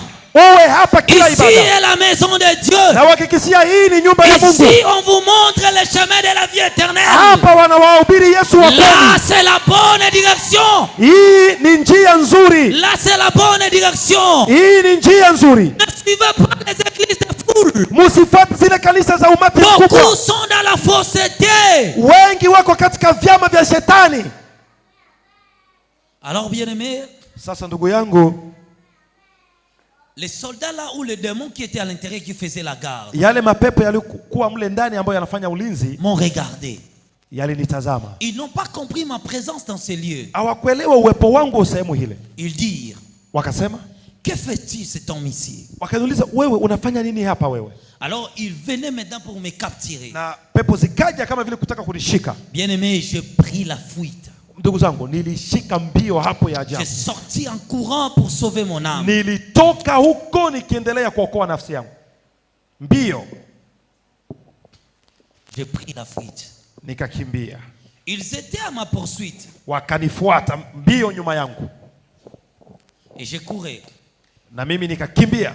J'ai rencontré beaucoup des églises. Nilikuona makanisa mengi. Il y avait des morts devant leurs églises. Makanisa mengi niliona kuna watu waliokufa mbele ya hizo Ces morts-là kanisa. faisaient des signes plaintifs. Na wale watu walikuwa wanafanya ishara fulani hivi katika mikono yao. Ils faisaient des sons que je ne pouvais pas faire à l'église. Walikuwa wanafanya mambo ambayo sitapenda kuyafanya hapa. Alors, Sasa la voix me disait, tu vois certaines églises. sauti ikaniambia, unaona haya makanisa haya? Des églises là, si vous allez pendant la journée, Hizo kanisa ukienda mchana vous allez trouver les gens assis de l'intérieur jusqu'à là-bas au chaussée. utakuta zinajaa watu kuanza ndani mpaka nje Ce mpaka sont kwenye des ghorofa. églises qui rassemblent de 30 000, de 50 000 personnes. Hizi ninazoongea hapa ni zile kanisa zina watu 50,000, Mais tous 30,000. ces hommes-là suivent les chemins de la perdition. Lakini zile nafsi zote zinafata njia ya upotovu.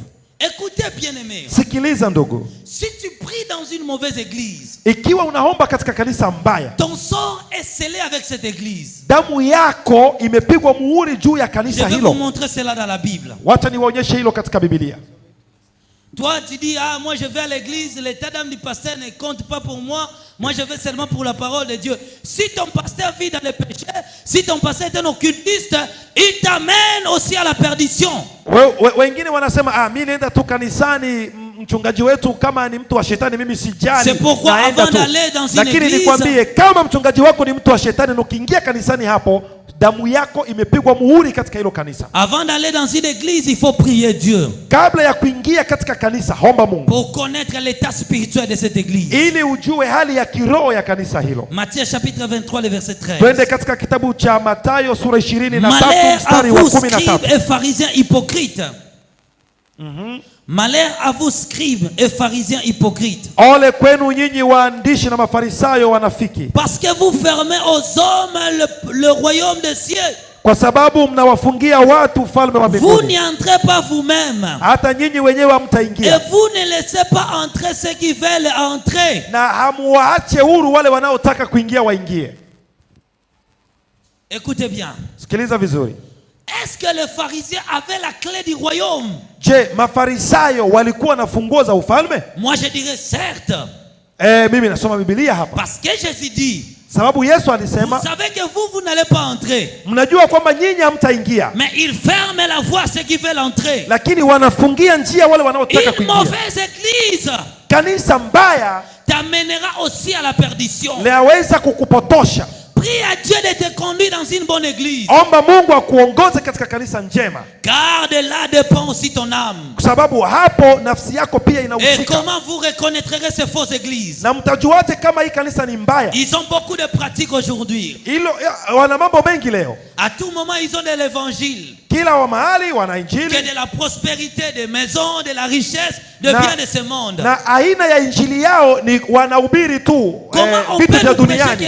Pesa, manyumba na masafari ndio mahubiri yao. Comment on peut nous prêcher que les biens matériels? Wanawezaje tu kutuhubiri mambo ya duniani? Si Jésus a dit que le monde passera. Na huku Yesu alisema dunia itapita. Mais vous voyez dans ces églises, lakini mnaona hizo kanisa, ils n'ont que tu auras les mariages. Wao mahubiri yao utafunga ndoa. Tu auras les maisons. Mahubiri yao ni utapata nyumba. Tu auras des voitures, tu iras en Europe. Mahubiri yao ni utapata gari, utaenda Ulaya. Et aujourd'hui avec le coronavirus, qui va accepter d'aller en Europe? Sasa leo Ulaya kumesha kuwa corona. Wahubiri tena hivyo.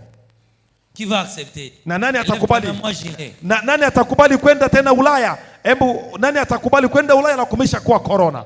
Là avec le corona tout le monde dit je reste en Afrique. Sasa hapa Ulaya kuna corona, kila mtu atasema nitabaki hapa. Pas les vaccins mais on vit. Sababu hapa sisi tunaendelea kuishi vizuri hata kama hakuna chanjo. Nous sommes habitués avec nos médicaments traditionnels. Na tumezoea hizi dawa zetu za asili.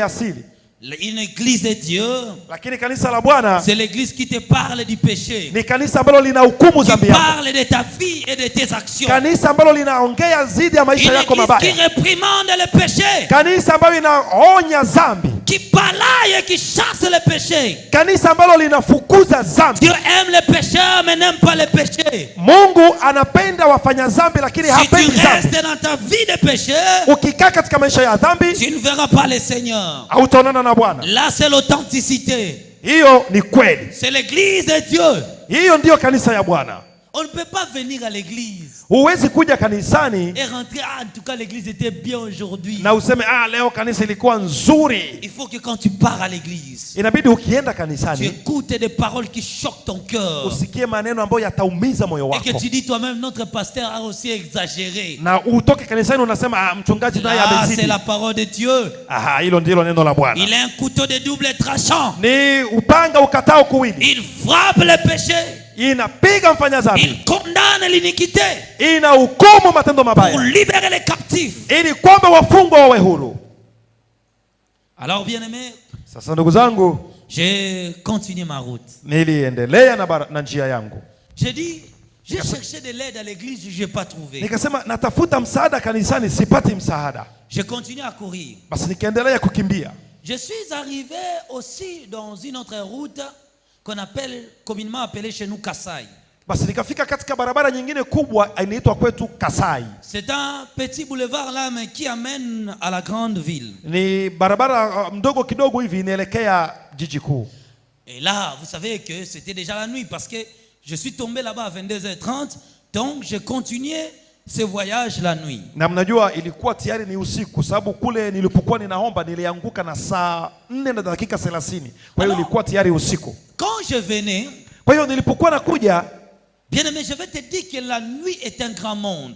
Nikwambie ndugu yangu, usiku kunafanyika mambo mengi sana. Il y a l'existence des êtres qui existent pendant la nuit. Kuna watu wanadamu wengine wao wanafanya tu kazi usiku. Que toi tu ne peux pas voir. Na hauwezi ukaone. Il y a des cérémonies qui se passent la nuit. Kuna mambo mengi yanapitika usiku. Je vais vous donner cet exemple. Nitawapatia mfano. Hier quand on dormait chez le pasteur, jana tulipokuwa tumelala pale kwa mchungaji, on était à l'intérieur de la maison, on dormait la nuit. Tulikuwa ndani ya nyumba tunalala.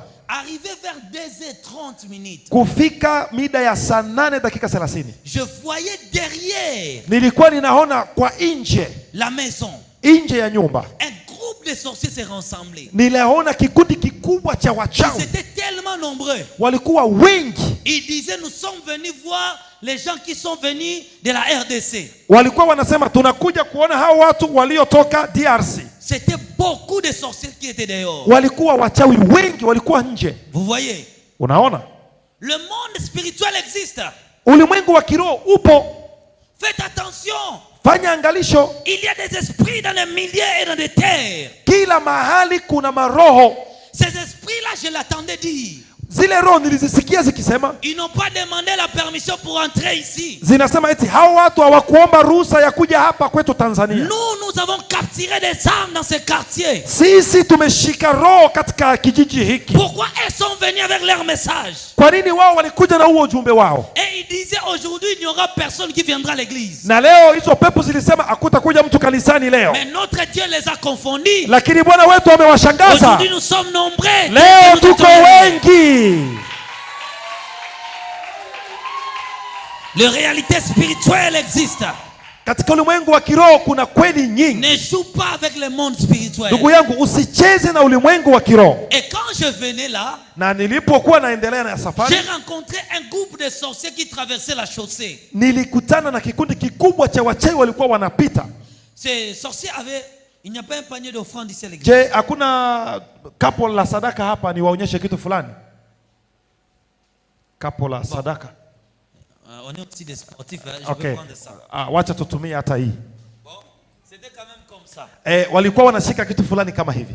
Tous ces sorciers tenaient de criches. Hao wachawi wote walikuwa wameshikilia vitu kama Ces hivi. criches-là étaient remplies du sang humain. Na vile vyombo vilikuwa vimejaa na damu ya wanadamu. Ils marchaient et bougeaient, secouaient leur tête. Walikuwa wanatembea na wanatigiza vichwa vyao Ils hivi. marchaient comme ça.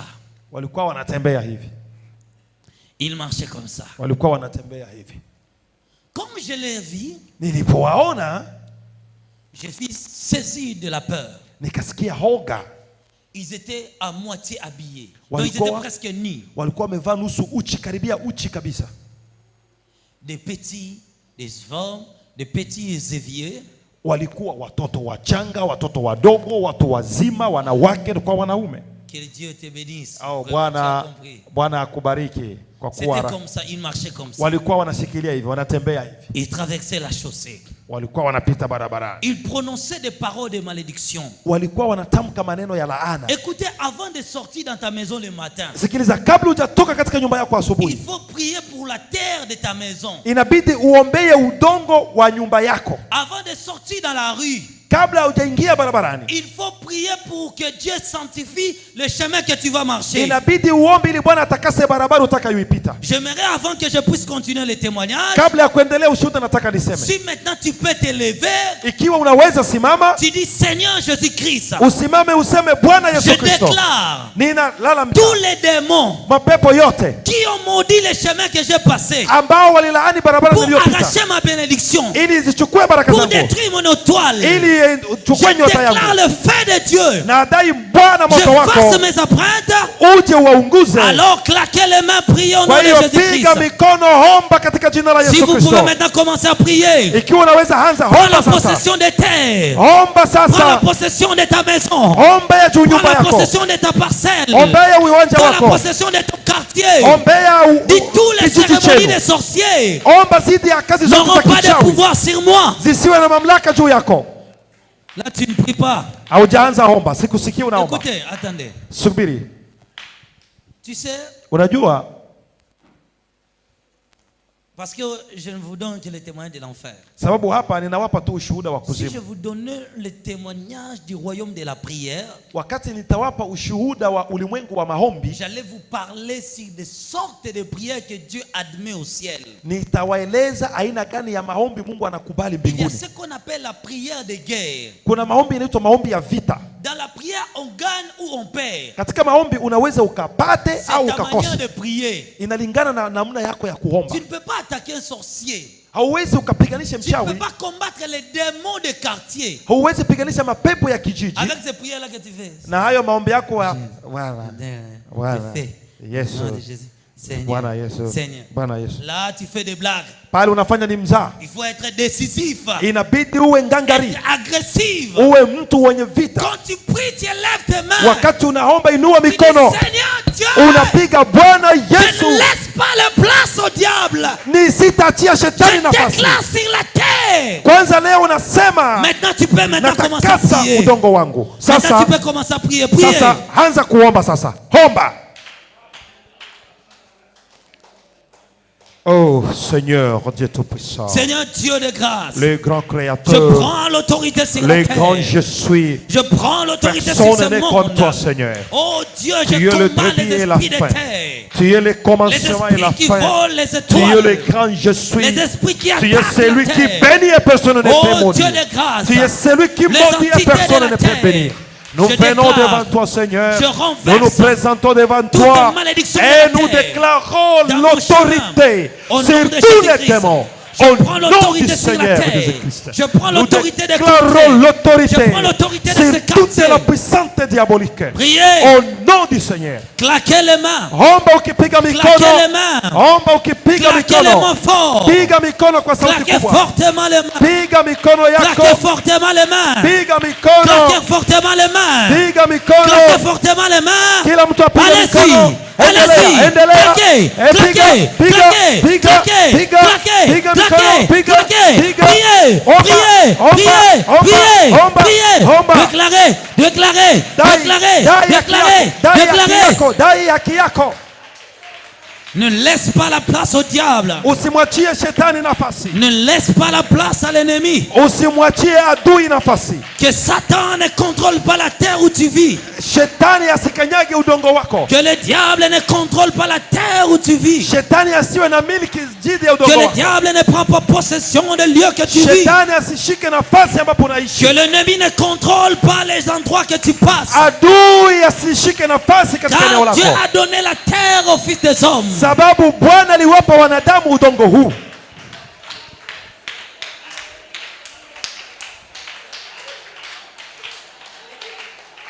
Je vois que tu commences à prier. Naona sasa unaanza Je vois kuomba. que tu commences à prier. Naona sasa unaanza Que kuomba. l'Éternel répand l'onction de la délivrance. Naona maombi ya Que Dieu ufunguo. répand l'onction de la délivrance. Omba Bwana Que akufungue. Dieu répand l'onction de la délivrance. Bwana asambaze upako wa L'onction de la kufunguliwa. délivrance te touchera. Upako wa Et que kufunguliwa. tout corps étranger partira. Kwamba kila mtu mgeni Et maishani que mwako toute entité aondoke. qui te contrôle partira. Kila nguvu mbaya Et zinazokumiliki que tout démon ziondoke. qui veille sur toi quittera. Kwamba kila mtu mgeni maishani mwako Je aondoke. chasse les sorts du diable. Ninafukuza nguvu za shetani. Je chasse les sorts de l'ennemi. Nafukuza nguvu za adui. Soyez libérés.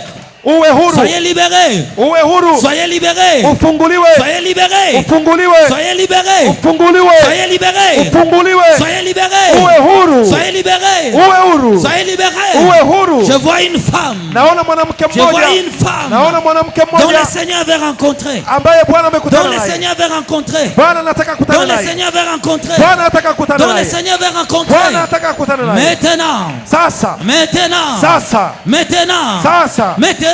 Sasa. Maintenant. Sasa. Maintenant. Sasa. Maintenant. Sasa. Dieu te rencontre. Bwana Dieu anakutana na te wewe. rencontre. Bwana Dieu anakutana te na wewe. rencontre. Bwana Dieu anakutana na te wewe. rencontre. Bwana anakutana Le na wewe. voilà. Ona. Tu sentiras comme un courant dans ton corps. Utasikia kama Quelque umeme. chose qui vient du ciel Utasikia kitu kama va te umeme secouer. katika mwili wako Quelque chose qui kitakutingiza. vient du ciel Kitu va te fulani secouer. Quelque kitakutikisa. chose qui vient d'en haut Kitu fulani va kutoka te secouer. mbinguni Le voilà te kitakutikisa. secouer. Ona Le voilà kinakutikisa. te secouer. Ona Le kinakutikisa. voilà te Ona secouer. Le voilà kinakutikisa. te Na secouer. kiona kitu Le hicho voilà te secouer. kinakutikisa. Le voilà. Le Kinakutikisa. voilà. Kione. Le voilà. Ndio nguvu Le hizo. voilà. Hizo. Le voilà. Ona. Le voilà. Ona. Le voilà. Ona.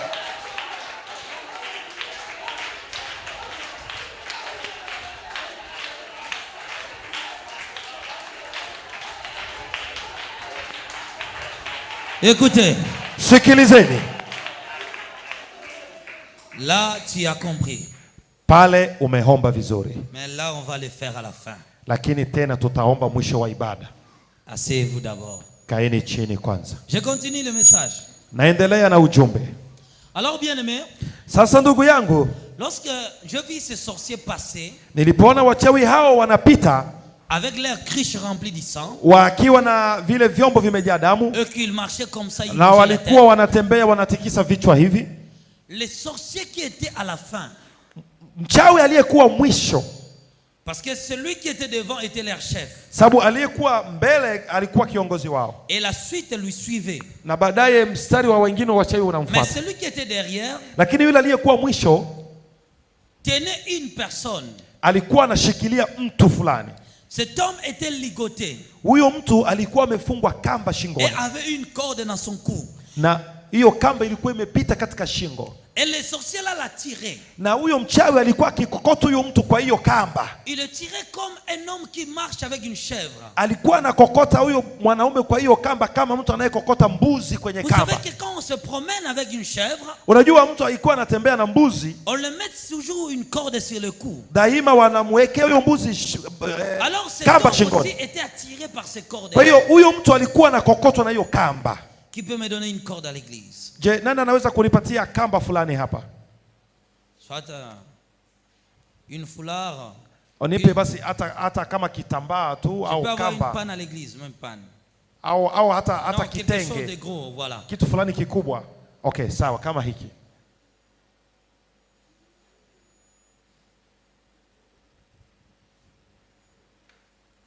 Et il y a scam.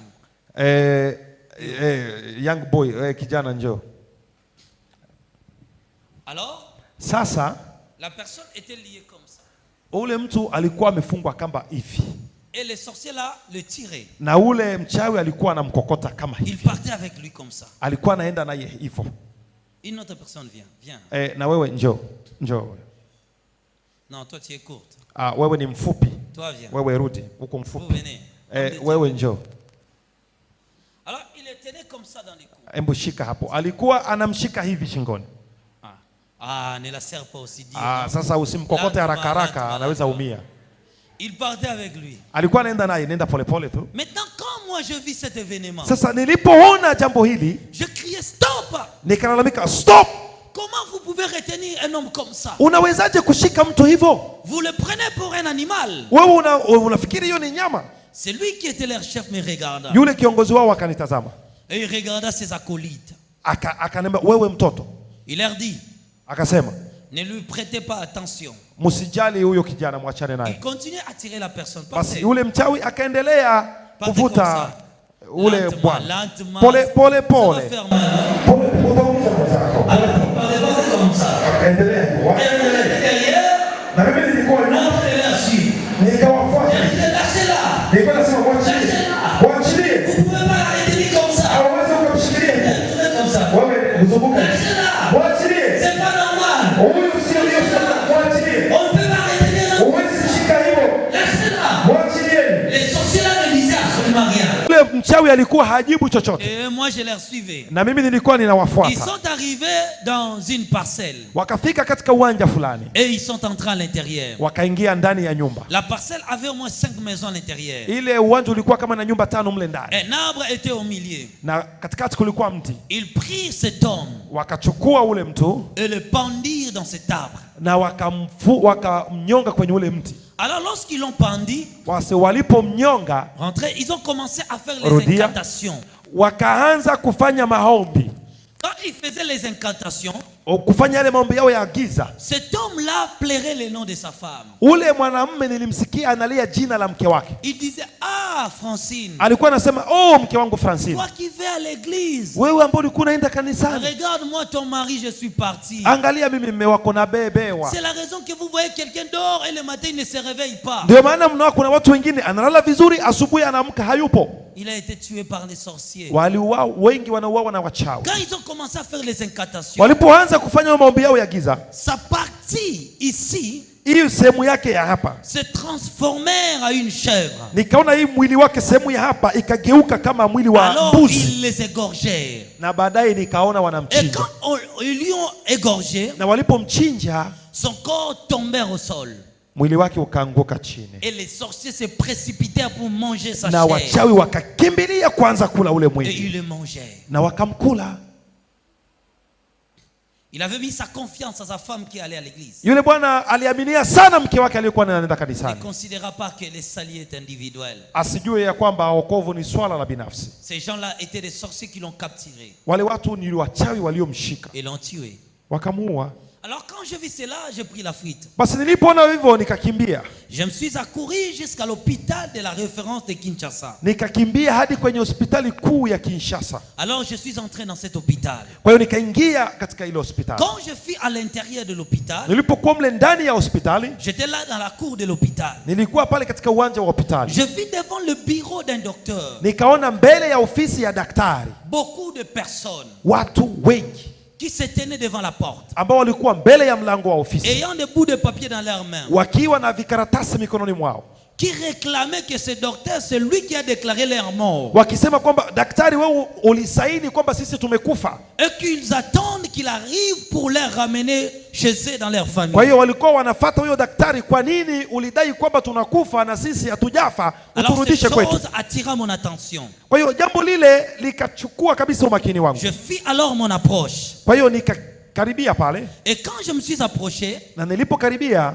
j'ai demandé à un frère qui était parmi eux. nikauliza moja ya ndugu aliyokuwa miongoni Je mwao, lui ai dit, de quoi réclamez-vous? nikasema mnadai kitu gani? Il dit, nous réclamons le sort de notre mort. Akasema sisi tunadai kwa nini wametuua. Nous croyons que nous sommes en vie, Sisi tunaamini tuko katika uzima, mais ce docteur a proclamé et a déclaré notre mort. lakini hawa madaktari katika hizo hospitali walisaini kwamba tumekufa. Nos familles ont pris nos corps et l'ont enterré. Ndio maana jamaa zetu zikaja zikachukua mili yetu na Alors nous, kuzika. comment on va rentrer dans nos familles? Sasa sisi hatujafa, tutarudi vipi katika jamaa zetu? Comment on va rentrer? Tutarudi namna gani sasa? J'ai dit, ici, ça devient sérieux. Nikasema hili sasa si jambo la mzaha. Si vous êtes mort, Ikiwa mimi mshafariki, moi là, je ne suis pas mort. mimi Je sijafa, ne suis pas encore marié. mimi sijaoa hata, Je suis encore trop jeune. mimi bado kijana. Écoutez, bien-aimé. Sikiliza ndugu, La Bible dit, jeune, réjouis-toi dans ta jeunesse. Biblia inasema kijana, Mais ishi sache ujana qu'un wako, jour, Dieu t'appellera au jugement. ishi ujana wako, lakini jua siku moja Bwana atakuita katika hukumu. Alors, fuis cet endroit. Kwa hiyo nikakimbia eneo hilo. Je me suis dirigé dans la chambre d'urgence. Kwa hiyo nikakimbia katika chumba cha hospitali. Quand je suis arrivé aux salles d'urgence, Nikafika katika kile chumba cha wagonjwa wa j'ai dharura. trouvé alors que le docteur déclarait la mort d'une femme. Pale nikakuta daktari anadai huyu amefariki, huyu Ils amefariki. lui ont enveloppé. Basi huyu akadai mwanamke Et mmoja ce amefariki, docteur-là wakamvalisha regrettait nguo. d'avoir fourni des efforts qui n'a rien abouti. Na Wakristo wakaja walijaribu kuombea yule mama, lakini hakuna kilichoendeka. Mais la femme déclarée mort se tenait tout à côté de son corps. Lakini huyo mwanamke ambaye daktari alikuwa amesaini kwamba amefariki, nilimwona anasimama wima pembeni ya mwili wake. Elle répétait avec assistance, je suis en vie. Alikuwa anaongea kwa sauti kubwa, anaambia daktari, mimi niko mzima, sijafa. Et moi aussi je me suis approché. Na mimi nikamkimbilia yule mama, J'ai dit au docteur, nikamwambia daktari, mais ce que vous dites est fausse. lakini daktari, unayosema ni uongo. La femme est là. Huyu mwanamke si mimi namwona yuko hapa, Elle est en vie. ni mzima daktari. Le docteur ne nous attendait pas. Daktari alikuwa Ni hatusikii, elle, ni moi. alikuwa hasikie, ni yule mwanamke Alors, hasikie wala mimi. je fus tellement choqué. Kwa hiyo nikashangaa sana, J'ai nikahuzunika, posé à cette femme la question. nikauliza yule mwanamke. J'ai dit, mais pourquoi ces gens ne nous écoutent pas? Sasa nikauliza, sasa kwa nini watu hawa hawatusikii? La femme là me dira ceci. Yule mwanamke akaniambia, Parce que nous sommes à la prévie. akasema kwa sababu sisi tuko katika ulimwengu mwingine, Nous sommes déjà morts. tumeshafariki. Les vivants ne peuvent plus nous voir, Walio hai hawawezi kutuona ni attendre le son de nos wala paroles. kusikia sauti zetu.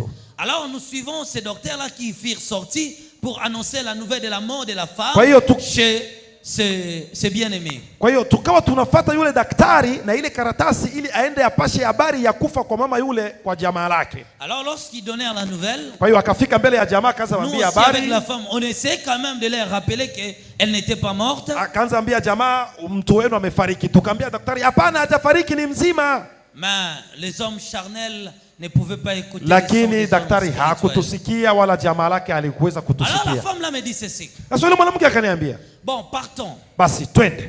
Nous nous rendîmes avec elle dans la morgue de l'hôpital. Kwa hiyo nikaenda mimi na huyo mwanamke katika chumba cha kuhifadhi miili ya waliokufa, Lorsque nous mortuary. fîmes devant la porte de la morgue, Kwa tulipofika kwenye mlango wa ile mochwari, nous trouvions de milliers d'hommes, c'est-à-dire des âmes décédées qui étaient assis dehors. Nilikuta maelfu ya nafsi zinakaa pale nje kwenye mochwari, maelfu. C'était des femmes, des hommes, petits et vieux. Nilikuta watu, wanawake, wanaume, wadogo kwa wakubwa. Ils jouaient au jeu de cartes. Walikuwa wanacheza karata pale. Les femmes faisaient des tresses. Wanawake walikuwa wanasukana. Et d'autres bavardaient. Na wengine walikuwa wanaweka ubishi ubishi. D'autres aussi rigolaient. Na wengine walikuwa wanachekeana pale. Alors nous sommes entrés dans cette foule. Kwa hiyo tukaingia katika kile kikundi. C'était des morts, pas des vivants. Walikuwa ni watu ambao wameshafariki. Alors nous avons trouvé un enfant qui était assis. Kwa hiyo tukakuta mtoto mmoja pale anakaa chini. Cet enfant avait une partie ici de carbonisée. Ule mtoto alikuwa na sehemu moja hii kama imeungua. Donc l'enfant nous dira qu'il avait subi un accident. Ule mtoto akasema kwamba alifanya ajali. Et sa tête était un peu détruite. Kwa hiyo kichwa chake kikawa kama vile kimeharibika upande huu. C'est pourquoi il avait perdu une autre partie. Ndio maana upande huu ulikuwa ume. Alors quand cette femme lui posa la question. Sasa huyo mwanamke akamswali. Mais pourquoi tu es assis si triste comme ça? Kwa nini unakaa una huzuni hivi? Il dit j'étais aussi qu'un enfant. Yeye akasema mimi nilikuwa tu mtoto mchanga. Je traversais la chaussée parce qu'on m'avait envoyé. Nilikuwa natamka barabara sababu walikuwa wamenituma na baba. J'ai subi l'accident. Na nilipojaribu kutamka barabara gari ikanigonga. J'ai succombé.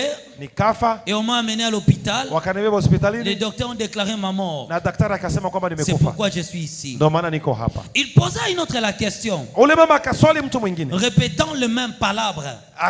Naye akasema mambo hayo hayo. Alors pendant que elle posait des questions, sasa wakati mwanamke alikuwa anauliza maswali, j'ai tourné les regards, j'ai vu un pasteur que je connais à Matete. Katika kutazama tazama nikaona mchungaji mmoja niliyejua wa pale Matete. Katika sehemu mimi nilikuwa ninaishi. Alors j'ai reconnu ce pasteur qui était déjà décédé il y a de longtemps. Sasa nikajua huyu mchungaji huyu alikuwa mchungaji na Aisha fariki. Mais je l'ai vu assis sur une siège. Niliona ule mchungaji anakaa chini kwenye kiti. Il était abasourdi. Alikuwa amekaa pale na huzuni. Le main sur les joues. Mikono kwenye mashavu. Quand je lui ai vu, je lui ai appelé par son nom. Nilipomuona nikamuita kwa jina. Je suis arrivé, j'ai dit ben Daddy, qu'est-ce qui t'arrive? Nikafika nikasema lakini baba kuna nini imekutokea? Je lui ai exposé ma situation. Nikaanza kumweleza habari zangu. Espérant recevoir l'aide à travers lui. Nikifikiri nitapata msaada kutoka kwake. Mais lui me dit ceci. Ila akaniambia hivi. Il me restait encore 25 ans de vivre sur la terre. Akasema nilikuwa bado nabaki na miaka 25 ya kuishi duniani. Mais je me suis méconduit. Lakini nilikosea. J'ai posé des actes injustes. Nilikuwa nikifanya mambo mahovu. C'est la raison que j'étais mort. Ndio maana nilifariki. Et je n'ai pas de place pour aller. Na sina mahali pa kwenda. J'attends mon jour. Nasubiri tu siku yangu ifike. Quand je lui ai entendu dire cela, nilipomsikia mchungaji anasema hivyo, je dis que ça devient sérieux. Nikasema sasa hili ni jambo la ajabu. J'ai pris encore la fuite. Nikakimbia. J'accourus juste dans un cimetière. Nikakimbia mbio mpaka kwenye makaburi. Arrivé au cimetière, nilipofika kule kwenye makaburi, je voyais les morts sortis de leur sépulcre. Nilikuwa ninaona wafu wanatoka katika makaburi yao. Et devant l'entrée du cimetière, na pale kwenye mlango wa kuingia katika shamba la makaburi, il y avait un vieux papa assis avec une liste dans ses mains. Palikuwa baba mmoja mzee anakaa pale ana liste hivi ya majina. Les gens qui sortaient de leur tombe, kila watu walikuwa wanatoka katika zile kaburi, venaient s'enregistrer dans ces listes. Walikuwa wanafika kwa ule baba wanajiorodhesha kwenye kile kitabu. Alors quand je voyais cet événement, sasa nilipoona lile jambo, je fus tellement stupéfait. Nikawa na hoga mwingi. Ces morts sortaient pourris de leur sépulcre. Hao wafu walikuwa wanatoka katika kaburi zao. D'autres sortaient, ils étaient squelettiques. Na walikuwa wanatoka wako kama vile skeleti. Et des petites chairs supposées s'attacher à leurs os. Na kwenye mifupa yao kulikuwa tu tunyama tudogo hivi. Mais quand ils sortaient du cimetière, lakini walipokuwa wanatoka katika ils regardaient gauche droite. Lile eneo la makaburi walikuwa wanaangalia kushoto na kulia. Ils touchaient juste le sol. Na wanagusa udongo. Quand ils touchaient le sol, walipokuwa wanagusa tu udongo, ils se transformaient en hommes réels. Nilikuwa ninaona wanageuka kuwa watu wa kawaida. Ils devenaient des femmes bien habillées. Walikuwa wanageuka kuwa wasichana wazuri warembo. Sexy habillés. Warembo wanavaa kabisa. C'est pourquoi vous les hommes, ndio maana wanaume qui ne laissent pas passer les femmes, ambao mnataka kila mwanamke unataka kutembea naye, fanya angalisho. Certaines personnes que nous rencontrons sur la terre, kuna watu tunakutana nao hapa duniani, ne sont pas des vivants. Sio watu ce sont des esprits de mort, ni roho za wafu qui sortent des cimetières ambazo zinatoka kwenye makaburi pour faire l'expédition sur la terre. Ili kuja kufanya uharibifu duniani. D'autres se transformaient en hommes. Yani zilikuwa zinajibadili kuwa watu wa kawaida. Un homme responsable bien habillé. Wengine wanajibadili kuwa wanaume kabisa, mwanaume mzuri mwenye heshima zake. Transformés en femmes. Zingine zinajibadili kuwa wanawake. Quand je vis cela, nilipoona vile, j'ai dit que moi aussi je touche le sol. Nikasema basi na mimi nitagusa udongo. Peut-être je peux aussi me transformer en un homme réel. Labda na mimi sasa nitageuka kuwa mtu wa kawaida. Et comme ça je rentrerai aussi chez moi. Na hivyo nitarudi kwetu nyumbani. J'ai touché le sol. Niligusa udongo. Ma main n'avait plus l'accès. Mkono wangu haukuweza kugusa udongo. Aux choses maternelles. Sikuwa na uwezo tena wa kugusa udongo. Alors la jeune fille là qui se une squelette qui s'est transformée à une femme. Sasa moja miongoni mwa zile pepo zilizotoka kwenye makaburi ambazo zilijifanya kuwa mwanamke, portait une petite jupette. Ilikuwa imevaa sketi fupi. Elle avait beaucoup de cheveux jusqu'ici à son dos. Hiyo pepo ilikuwa na nywele nyingi mpaka huko kwenye mgongo. Elle portait un singlet exposé ses seins. Plutôt un maillot de corps. Ilikuwa imevaa nguo mbaya ambayo ilikuwa inaweka maziwa hovyo hivi yanaonekana. Et elle se tenait là sur la chaussée pour faire arrêter le voiture qui passait. Na ikasimama pale kwenye barabara ili kusimamisha taksi ambazo zilikuwa zinapita. Alors, je vis une voiture s'arrêter. Kwa hiyo nikaona taksi, gari moja ikasimama. C'était un homme qui était à l'intérieur. Alikuwa mwanaume aliyekuwa ndani. Comme les hommes sont toujours faibles aux femmes. Kwa vile gisi wanaume ni wadhaifu mbele ya wanawake. Elle s'est transformée en une femme qui avait des bassins comme ça. Na yeye ule pepo alijigeuza kuwa mwanamke ambaye alikuwa hivi na makalio makubwa. Elle était très très jolie. Na akajifanya kuwa mrembo sana. Elle attirait les regards. Alikuwa kabisa akivutia. Avec des cils ici. Na alikuwa na kope ndefu. Et des fards à joues. Na alikuwa na vitu hapa kwenye machavu na ameweka vipodozi vizuri. Avec de lèvres rougeâtres. Na alikuwa amepaka rangi nyekundu kwenye midomo. Je vis la voiture s'arrêter. Nikaona ile gari inasimama. Et je vis cette femme s'approcher de cette voiture. Na nikaona ule mwanamke anasogelea lile gari. Elle s'adressait au conducteur. Akaanza ongea na dereva. Alors moi qui l'ai vu sortir d'ici. Sasa mimi niliona ule mwanamke alivyotoka makaburini. Je me suis approché pour dire au conducteur. Nikaenda haraka ili niambie yule dereva. Ne sois pas pris par sa beauté. Hapana, huyo mwanamke asikudanganye na huo urembo wake. Elle n'est pas une personne réelle. Huyo sio mwanadamu wa kawaida. Elle est morte. Yeye huyo ametoka kwenye makaburi. Elle est sortie du cimetière. Ametoka kwenye makaburi. La femme là avait des yeux derrière sa tête. Yule mwanamke alikuwa na macho mengine huku nyuma ya kichwa chake. Elle me regarda me dit. Kwa hiyo akawa ananiangalia kwa macho yake ya nyuma. Occupe-toi de tes affaires. Akaniambia kwa nyuma, wewe achana na mimi. C'est pourquoi faites attention. Ndio maana ndugu, fanya angalisho. Il y a certaines personnes que nous rencontrons dans la vie. Kuna watu tunakutana nao katika maisha. Ce n'est pas une personne vivante. Kiukweli sio mwanadamu wa kawaida. C'est un esprit qui vient d'un monde. Ni roho ambayo imetoka katika ulimwengu mwingine. Que Dieu écarte les mauvaises personnes dans ton chemin. Na kuombea Mungu aondoe watu wabaya katika maisha yako. Que Dieu écarte les mauvaises personnes dans ta route. Bwana aondoe watu wabaya katika njia zako. Là, je n'ai pas écouté ton amen là. Sijasikia amina yako hapo. Amen là me décourage. Sema amena nzuri nipe nguvu. Ton amen là me donne l'envie de rentrer à la maison. Ukiniambia amena mbaya unaniambia nirudi Kongo. Alors à ce moment-là, kwa hiyo wakati ule j'ai dit, nikasema hii ni ajabu. Et l'homme là était tellement emporté par la beauté de na ule bwana akawa kabisa amevutiwa na urembo wa ule mwanamke. Comme elle portait une petite jupe. Kwa vile alikuwa amevaa kasketi kafupi. Ces cuisses là qui se voyaient. Hizi paja zake zilikuwa zinaonekana. Je voyais que l'homme était déjà parti. Nikasema huyu mwanaume anaenda. Croyant rencontrer une belle femme. Akifikiri kwamba amekutana na mwanamke mrembo. Alors qu'il avait rencontré une mort. Na huku alikuwa amekutana na mwanamke mfu, maiti. Et la femme là montèrent au bord de sa voiture et partirent ensemble. Huyo mwanamke akaingia ndani ya ile gari wakaendelea pamoja. Je dis mais qu'est-ce qui m'arrive? Nikasema lakini mbona naona hivi vitu, kuna nini? Où irai-je? Ninaenda wapi? En ce moment-là, wakati ule j'ai couru. Nikawa nakimbia. Je suis arrivé dans une station de service. Nikafika kwenye station moja. Dans cette station de service est connue de notre pays. Hiyo station inajulikana sana pale nchini kwetu. C'est dans la commune de Bandalungwa. Ni katika mtaa wa Bandalungwa. Pendant la journée, c'est une station de service. Mchana ni station, ni feri ya kuuzisha mafuta. Alors quand je venais là la nuit maintenant, dans mon état spirituel, nilipofika kwenye hiyo station fasi ya kuuzisha mafuta usiku, cette station de service connue. Nilichoona mimi sikuona ile feri mahali pa kuuzisha mafuta. La nuit cet endroit est transformé en un grand marché. Niliona nafasi ile kunakuwa kama soko kubwa. J'attendais le son des commerçants qui vendaient à l'intérieur. Nilisikia masauti za wafanyabiashara wanauza vitu mle ndani. Alors quand je vis ce marché, Sasa nilipoona hilo soko, j'ai dit bon, que je cours jusqu'à l'intérieur. nikasema wacha niingie mpaka ndani. Peut-être que je trouverai quelqu'un que je connais Huenda nitakutana na mtu ambaye namjua mle ndani, qui peut m'aider ambaye anaweza kunisaidia à rentrer chez moi. ili kwa maana nirudi nyumbani. Je me suis accouru jusqu'à Basi l'intérieur du marché. nikakimbia mpaka ndani ya lile soko. Mais quand je suis à l'intérieur du marché, Lakini nilipokuwa ndani ya lile soko, je voyais ce que ces gens-là vendaient. niliona vitu ambavyo watu walikuwa wanauzisha. Ils vendaient des parties des corps des hommes. Walikuwa wanaudhisha sehemu za miili ya wanadamu. Je voyais dans une table Nilikuwa naona kwenye meza où on vendait des parties des corps des femmes. ambao walikuwa wanaudhisha sehemu viungu vya wanawake. Le vendeur criait ceci: Ule muuzaji alikuwa anasema, venez acheter. njoni mkanunue.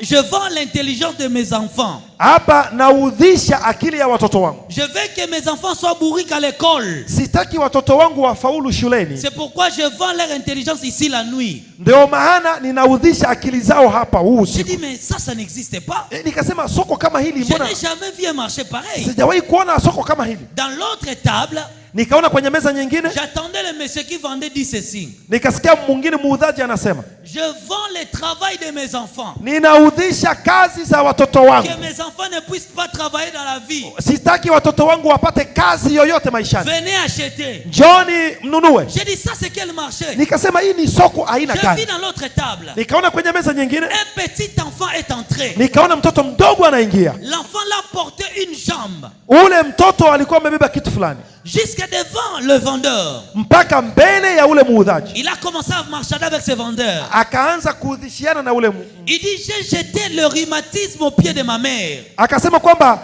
nimetoa, sitaki mama yangu azae, nimeleta hivi kutoka kwa mama. Je veux que ma maman dans le monde physique soit toujours malade de pied. Na nataka huu mguu ambao nimetoa kwa mama afanye ajali akatwe mguu, ndio huu unakuja kuuzisha C'est pourquoi hapa. son bon jambe je suis venu la vendre ici. Ndio maana nimeleta huu mguu wa mama kuja kuuzisha. Et la vendeuse a acheté la jambe. Na nikaona kweli wakanunua ule mguu. J'ai dit mais qu'est-ce qui se passe? Nikasema lakini hii ni nini? Je voyais dans l'autre table, Niliona kwenye meza nyingine on vendait des règles douloureuses de femmes. walikuwa wanaudhisha wanawake kwenda kwenye mwezi. Mnasemaje kwa Kiswahili? Ile mwanamke anaona mwezi kila wakati, anatoka damu. Bon, les trompes. Trompe c'est quoi? Henzi. Aha, walikuwa wanaudhisha henzi za wanawake. Alors j'ai dit qu'est-ce qui se passe? Sasa nikasema hii ni kitu gani?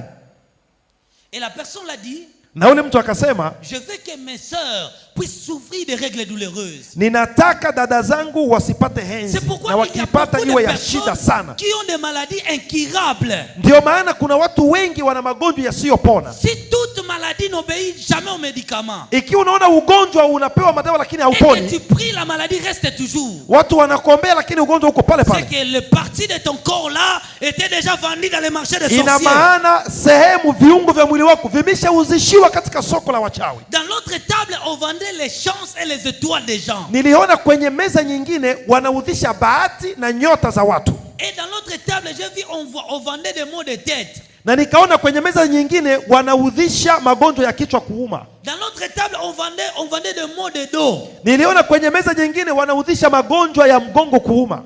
J'ai dit mais ça c'est quel marché? Nikasema hii ni soko ya aina gani? La Bible parle de ces marchés. Na Biblia inaongea kuhusu soko hilo. Écoutez dans les livres. Sikiliza katika Apocalypse. Kitabu cha Ufunuo.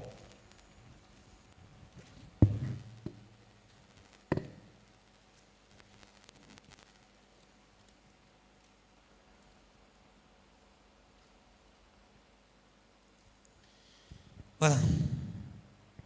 Apocalypse chapitre 18. Ufunuo sura ya 18. Le verset 11. 18 mstari wa 11. Le premier tiré. Inasema hivi: Et les marchands de la terre pleurent.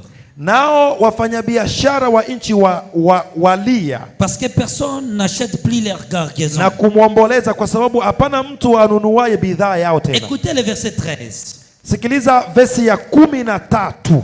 Les derniers tirés. Na mstari wake wa mwisho 13. On dit personne n'achète leurs marchandises. Wanasema hakuna mtu ananunua bidhaa zao. Le cinnamon. Vous êtes dans quel verset? 13. 13. Des cinnamons, d'aromates. Na mdalasani, iliki, uvumba, maramu, ubani, verse ya 13 ya Ufunuo 18. De corps et d'âme d'homme. Mvinyo, mafuta ya mzeituni, unga mzuri na ngano, ng'ombe na kondoo, farasi na magari, na miili na roho za wanadamu. Est-ce que tu as déjà vu un marché physique où on vend des personnes? Je, uweshawahi kuona soko la kawaida wanauza watu? Tu as déjà vu un marché où on vend les parties des corps des gens? Umeshawahi kuona soko wanauza sehemu za miili ya watu? La nuit, ce marché-là existe. Lakini niwaambie, usiku hizo soko Dans ce zipo. marché-là, on vendait les parties des corps des gens. Katika soko hilo walikuwa wanauzisha sehemu za miili ya Peut-être dans watu. ton corps, tu as une maladie incurable. Wenda katika mwili wako na ugonjwa usiopona. C'est que la partie de ton corps-là était vendue. Ina maana sehemu ya mwili wako C'est imeshauzishwa. pourquoi tu as des maladies que tu as beaucoup prié.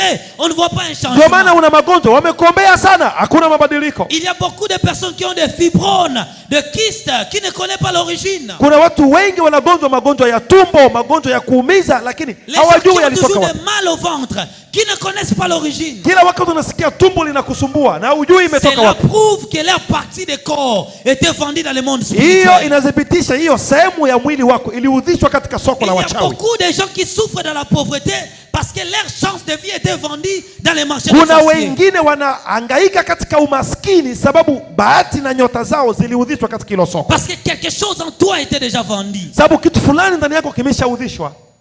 Écoutez bien aimé, Sikiliza ndugu, je vous donne ce témoignage. nawapa ushuhuda huu. Une femme est venue de l'Amérique. Mwanamke mmoja alitoka Umarekani. Elle me suivait. Elle a écouté cette partie du témoignage. Alisikiliza huu ushuhuda wangu. Elle a payé son billet et elle est venue jusqu'à Kinshasa. Akalipa ndege kutoka Umarekani mpaka Kinshasa. Elle devait passer à la délivrance. Ilibidi nimwombee maombi ya ufungulivu. J'ai commencé à prier pour cette femme. Nikaanza kuombea huyo mwanamke. J'ai chassé tous les esprits qui étaient en elle. Nilikuwa nafukuza pepo wote waliokuwa ndani yake. L'esprit qui était en elle dit ceci. Roho aliyekuwa ndani yake akasema, Je suis son oncle. mimi ni mjomba wake. J'ai volé ses grossesses. Niliiba ujauzito wake. J'avais déclaré dès son enfance Nilidai hilo tangu akiwa mtoto mchanga. qu'elle ne mettra pas au monde. Nikasema kwamba hatozaa kamwe. C'est pourquoi elle a fait des années au mariage sans avoir des enfants. Ndio maana alifanya miaka katika ndoa bila kuwa na mtoto. Bien-aimé, Ndugu yangu, la femme là, huyo mwanamke on a chassé les esprits. tukafukuza hizo On a roho. chassé les esprits. Tukafukuza hizo roho. Et quand elle s'est réveillée, Na wakati alipotoka pale, je lui ai dit ce que la voix là disait dans son corps. nikamwambia jinsi sauti ilivyosema katika Et mwili wake. l'oncle là disait même le jour où il a fait ces choses Na huyo là. mjomba wake alisema hata siku aliyofanya hayo mambo. La femme là reconnu cette affaire 20 ans passés. Huyo mwanamke akakumbuka hilo jambo lilipitika miaka 20 Il dit iliyopita. oui, je me souviens que mon oncle m'avait appelé Akasema nakumbuka mjomba aliniita wakati moja. et qu'il m'avait fait quelque chose dans mon corps. Na mjomba alinifanya jambo fulani hivi silikumbuki Je vizuri. lui ai dit, on vient de prier, il est sorti dans ton corps et il a dit depuis ce jour-là, il a volé tes grossesses. Nikasema tumekuombea, mjomba wako ametoka ndani ya mwili wako, lakini amesema tangu siku ile Qu'est-ce que aliiba le diable a mimba volé zako dans ta zote. vie? Je, shetani na wewe aliiba vitu Qu'est-ce vyako? que le diable a volé dans ton corps? Ni nini shetani aliiba katika mwili wako? Je voyais des politiciens entrer dans ce marché et acheter les chances et les étoiles des gens. Kitu kingine niliona wafanya siasa katika hiyo soko wanaingia na kwenda kuiba nyota za watu kuzinunua. Ces gens-là sont des riches parce qu'ils profitent des étoiles des faibles. Hawa wafanya siasa wengi ni watajiri sababu wamechukua nyota za watu wengine. Alors j'aimerais que tu te lèves maintenant. Kwa hiyo sasa nataka usimame. On va prier contre tous les marchés spirituels. Nataka usimame tuombe kuvunja soko zote za ulimwengu wa Là giza. où on a vendu ton corps. Mahali ambapo waliudhisha viungo vya mwili wako. Qui est malade parmi nous? Nani ni mgonjwa miongoni mwetu? Qui est malade parmi nous, élève seulement ta main. Mgonjwa miongoni mwetu, inua mkono hivi. Kama wewe ni mgonjwa, inua mkono. Élève tellement ta main vers le ciel. Inua mkono wako kama wewe ni mgonjwa. La personne qui est malade. Mtu ambaye ni mgonjwa, inua mkono. Élève tellement ta main vers le ciel. Inua mkono wako hivi kama wewe ni mgonjwa. Alors toute l'assemblée, on va prier. Sasa kusanyiko mzima tutaomba. Si une partie de ton corps est vendue, ikiwa moja ya sehemu ya mwili wako si imeudhishwa, une partie de ton corps est contrôlée par les diables, ikiwa moja ya sehemu ya kiungo ya mwili wako inamilikiwa na shetani, si tu as des maladies dans ton corps qui ne te laissent pas, ikiwa una magonjwa mwilini mwako ambayo hayakuachi, si peut-être les chances de ta vie ont été vendues, wenda bahati zako maishani mwako zimeuzishwa kwenye hilo si soko, peut-être l'intelligence de tes enfants a été vendue. wenda akili ya watoto wako imeshachukuliwa katika Et hilo vous soko. savez comment je vous ai montré à prier. Na msajua jinsi niliwaonyesha jinsi ya kuomba. Nous allons lancer le feu Tutaomba kwa sauti dans kubwa, les marchés sataniques, tutaomba zidi ya hilo soko la là kichawi, où ils ont vendu ta vie. mahali ambapo waliudhisha maisha yako. En claquant les mains, Utaomba kwa sauti kubwa tu vas ukipiga maintenant mikono, prier. na unaomba Prie au nom de Jésus-Christ. uombe ukipiga mikono. Haya basi, Claquons les omba, mains, prions, prions au nom de Jésus. uombe ukipiga mikono, omba, Oh Dieu omba. des armées, Bwana wetu Yesu Kristo, Mungu muumba wa mbingu na Seigneur nchi Dieu na des vyote armées, vilivyomo. Papa, je déclare, Hakuna aliye si zaidi mon yako. dos était vendu dans les Tumekuja marchés des katika sorciers, oh Dieu jioni des ya grâces, leo si une partie de mon kupigana na corps nguvu était vendue za dans les deuxième shetani, monde, je kupigana na déclare, nguvu za éternel Dieu de giza. gloire, je Tunapomoa déclare, au soko nom la de kichawi. Jésus-Christ, Tunapomoa claquez les mains, nguvu za claquez les kichawi. mains, Nguvu je ne vous attends mbaya, pas prier, nguvu za je mapepo, ne t'attends pas prier, zishindwe, bien-aimé, zitome. j'attends vos mains, Omba. j'attends vos mains, Ombeni, j'attends vos mains, nasikia tu claquez mikono, fort les mains.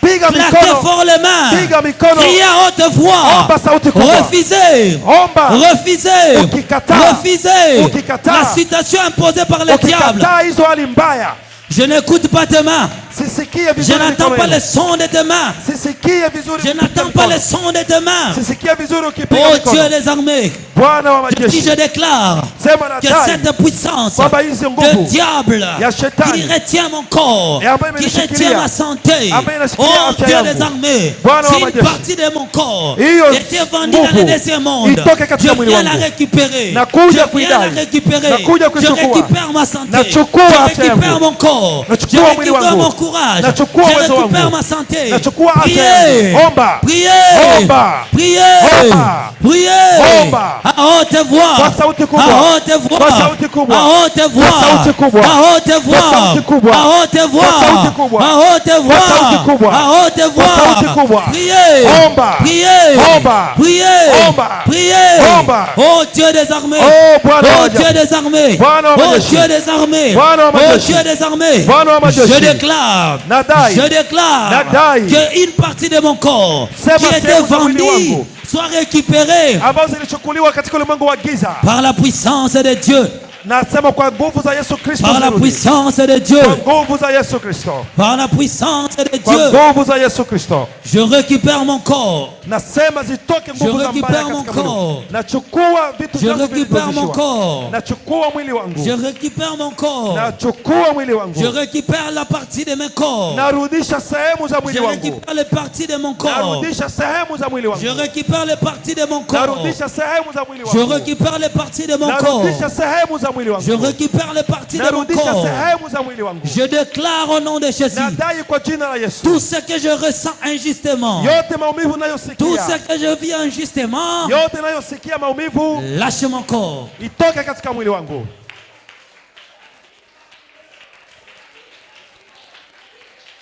Priez, Omba, priez, omba, priez, omba, priez, omba, priez, omba, priez, omba, priez, omba, priez. omba. Que ton corps soit franchi, Nguvu que ambazo ton zitoke. corps soit franchi, Goma, que ton corps soit franchi, omba, que ton corps soit franchi, mwili wako que ton ufunguliwe, corps soit franchi, mwili wako que ton ufunguliwe, corps soit franchi, mwili wako que ton ufunguliwe, corps soit franchi, mwili wako que ufunguliwe, ton corps soit franchi, mwili wako que ufunguliwe, ton corps soit franchi, mwili wako que ufunguliwe, ta santé soit libérée, nguvu, mwili wako que ta ufunguliwe, santé soit libérée, afya yako iwe que ta huru, santé soit libérée, afya yako iwe que huru, ta santé soit afya libérée. yako iwe huru. Je te vois dans une prison. Ninakuona katika Que le gereza. Seigneur Dieu te libère. Bwana akuweke huru Prie pour ta liberté. katika jina la Prie Yesu. pour ta liberté. Uwe huru, Prie pour ta liberté. uwe huru. Sortez. Toka, Sortez. toka pepo baya, Sortez. toka, Sortez. toka Prions au nom de Jésus. kwa jina la Prions Yesu au nom de Kristo. Jésus. Omba, Prions au nom de Jésus. omba, Prie au nom de Jésus. Omba Que Dieu te libère. Bwana kuweke Que huru. Dieu te libère. Bwana kuweke Que huru. Dieu te libère. Bwana kuweke huru. Te libère. Bwana kuweke Que huru. Dieu te libère. Bwana kuweke Que huru. Dieu te libère. Bwana kuweke Que huru. Dieu te libère. Bwana kuweke huru. Quelque chose va passer. Jambo fulani Quelque itatendeka. chose va passer. Jambo fulani itatendeka. Quelque chose Jambo d'extraordinaire fulani la va maintenant kiajabu passer. litatendeka. Le Seigneur te rencontrera. Bwana atakuja Il kukusanya. guérit lui-même les malades. Ataponya magonjwa. Il guérit lui-même les Mwenyewe infirmités. anaponya kila Il aina ya guérit magonjwa. lui-même ceux qui ont des problèmes. Anaponya walio na Il guérit matatizo. les maux de tête. Anagonjwa Il magonjwa ya guérit kichwa. les troubles mentaux. Anaponya hata wenye Le kuchanganyikiwa feu de akili. l'Éternel te libère. Moto wa Bwana Le ukuweke feu de huru. l'Éternel te libère. Moto wa Bwana ukuweke huru. Le feu de l'Éternel te Moto libère. wa Bwana ukuweke huru. Soyez libre. Uwe huru. Soyez libre. Ukombolewe. Soyez libre. Ukombolewe. Soyez libre. Ukombolewe. Liberté. Uwe huru. Liberté. Uhuru. Liberté. Uhuru. Liberté.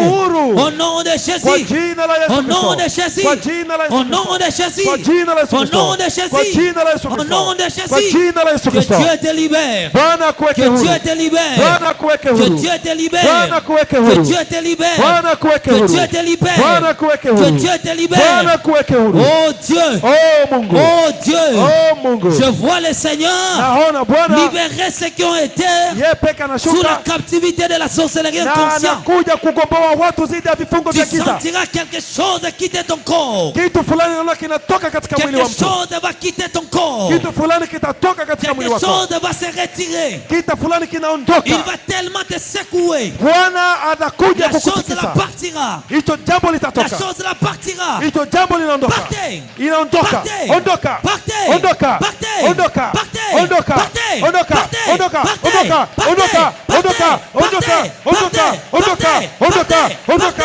Partez. Ondoka. Partez. Ondoka. Partez. Ondoka. Au nom de Jésus. Kwa jina la Au Yesu. nom de Kwa Jésus. jina la Yesu. Au nom de Kwa Jésus. jina la Yesu. Au nom de Kwa Jésus. jina la Yesu. Au nom de Kwa Jésus. jina la Yesu. Au nom de Kwa Jésus. jina la Yesu. Au nom de Kwa Jésus. jina la Yesu. Au nom de Kwa Jésus. jina la Yesu. Je vois quelqu'un être libéré. Naona mtu Je amewekwa vois huru. quelqu'un être libéré. Naona mtu Je amewekwa vois huru. quelqu'un être Naona libéré. mtu fulani amewekwa L'onction huru. de Dieu va te localiser. Bwana ako juu yako. L'onction de Dieu va te localiser. Upako wa Bwana unakukuta. L'onction de Dieu va te Upako wa Bwana localiser. unakukuta. L'onction de Dieu va te Upako wa Bwana localiser. unakukuta. L'onction de Dieu va te Upako wa Bwana localiser. unakukuta. Il te touche maintenant. Ukuguse. Il te touche maintenant. Ukuguse Il te upako. touche maintenant. Ukuguse. Il te touche maintenant. Ukuguse. Il te touche maintenant. Ukuguse. Il te touche maintenant. Anakugusa. Il te touche maintenant. Il Anakugusa. te touche maintenant. Il Anakugusa. te touche maintenant. Anakugusa. Il te touche maintenant. Il Anakugusa. te touche maintenant. Anakugusa.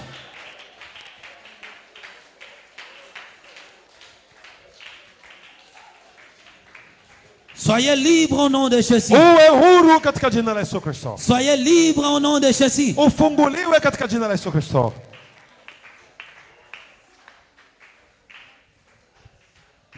Que le Seigneur te rencontre ce soir. Bwana akutane na wewe jioni ya leo. Que l'Éternel te libère ce soir. Bwana akuweke huru jioni ya leo.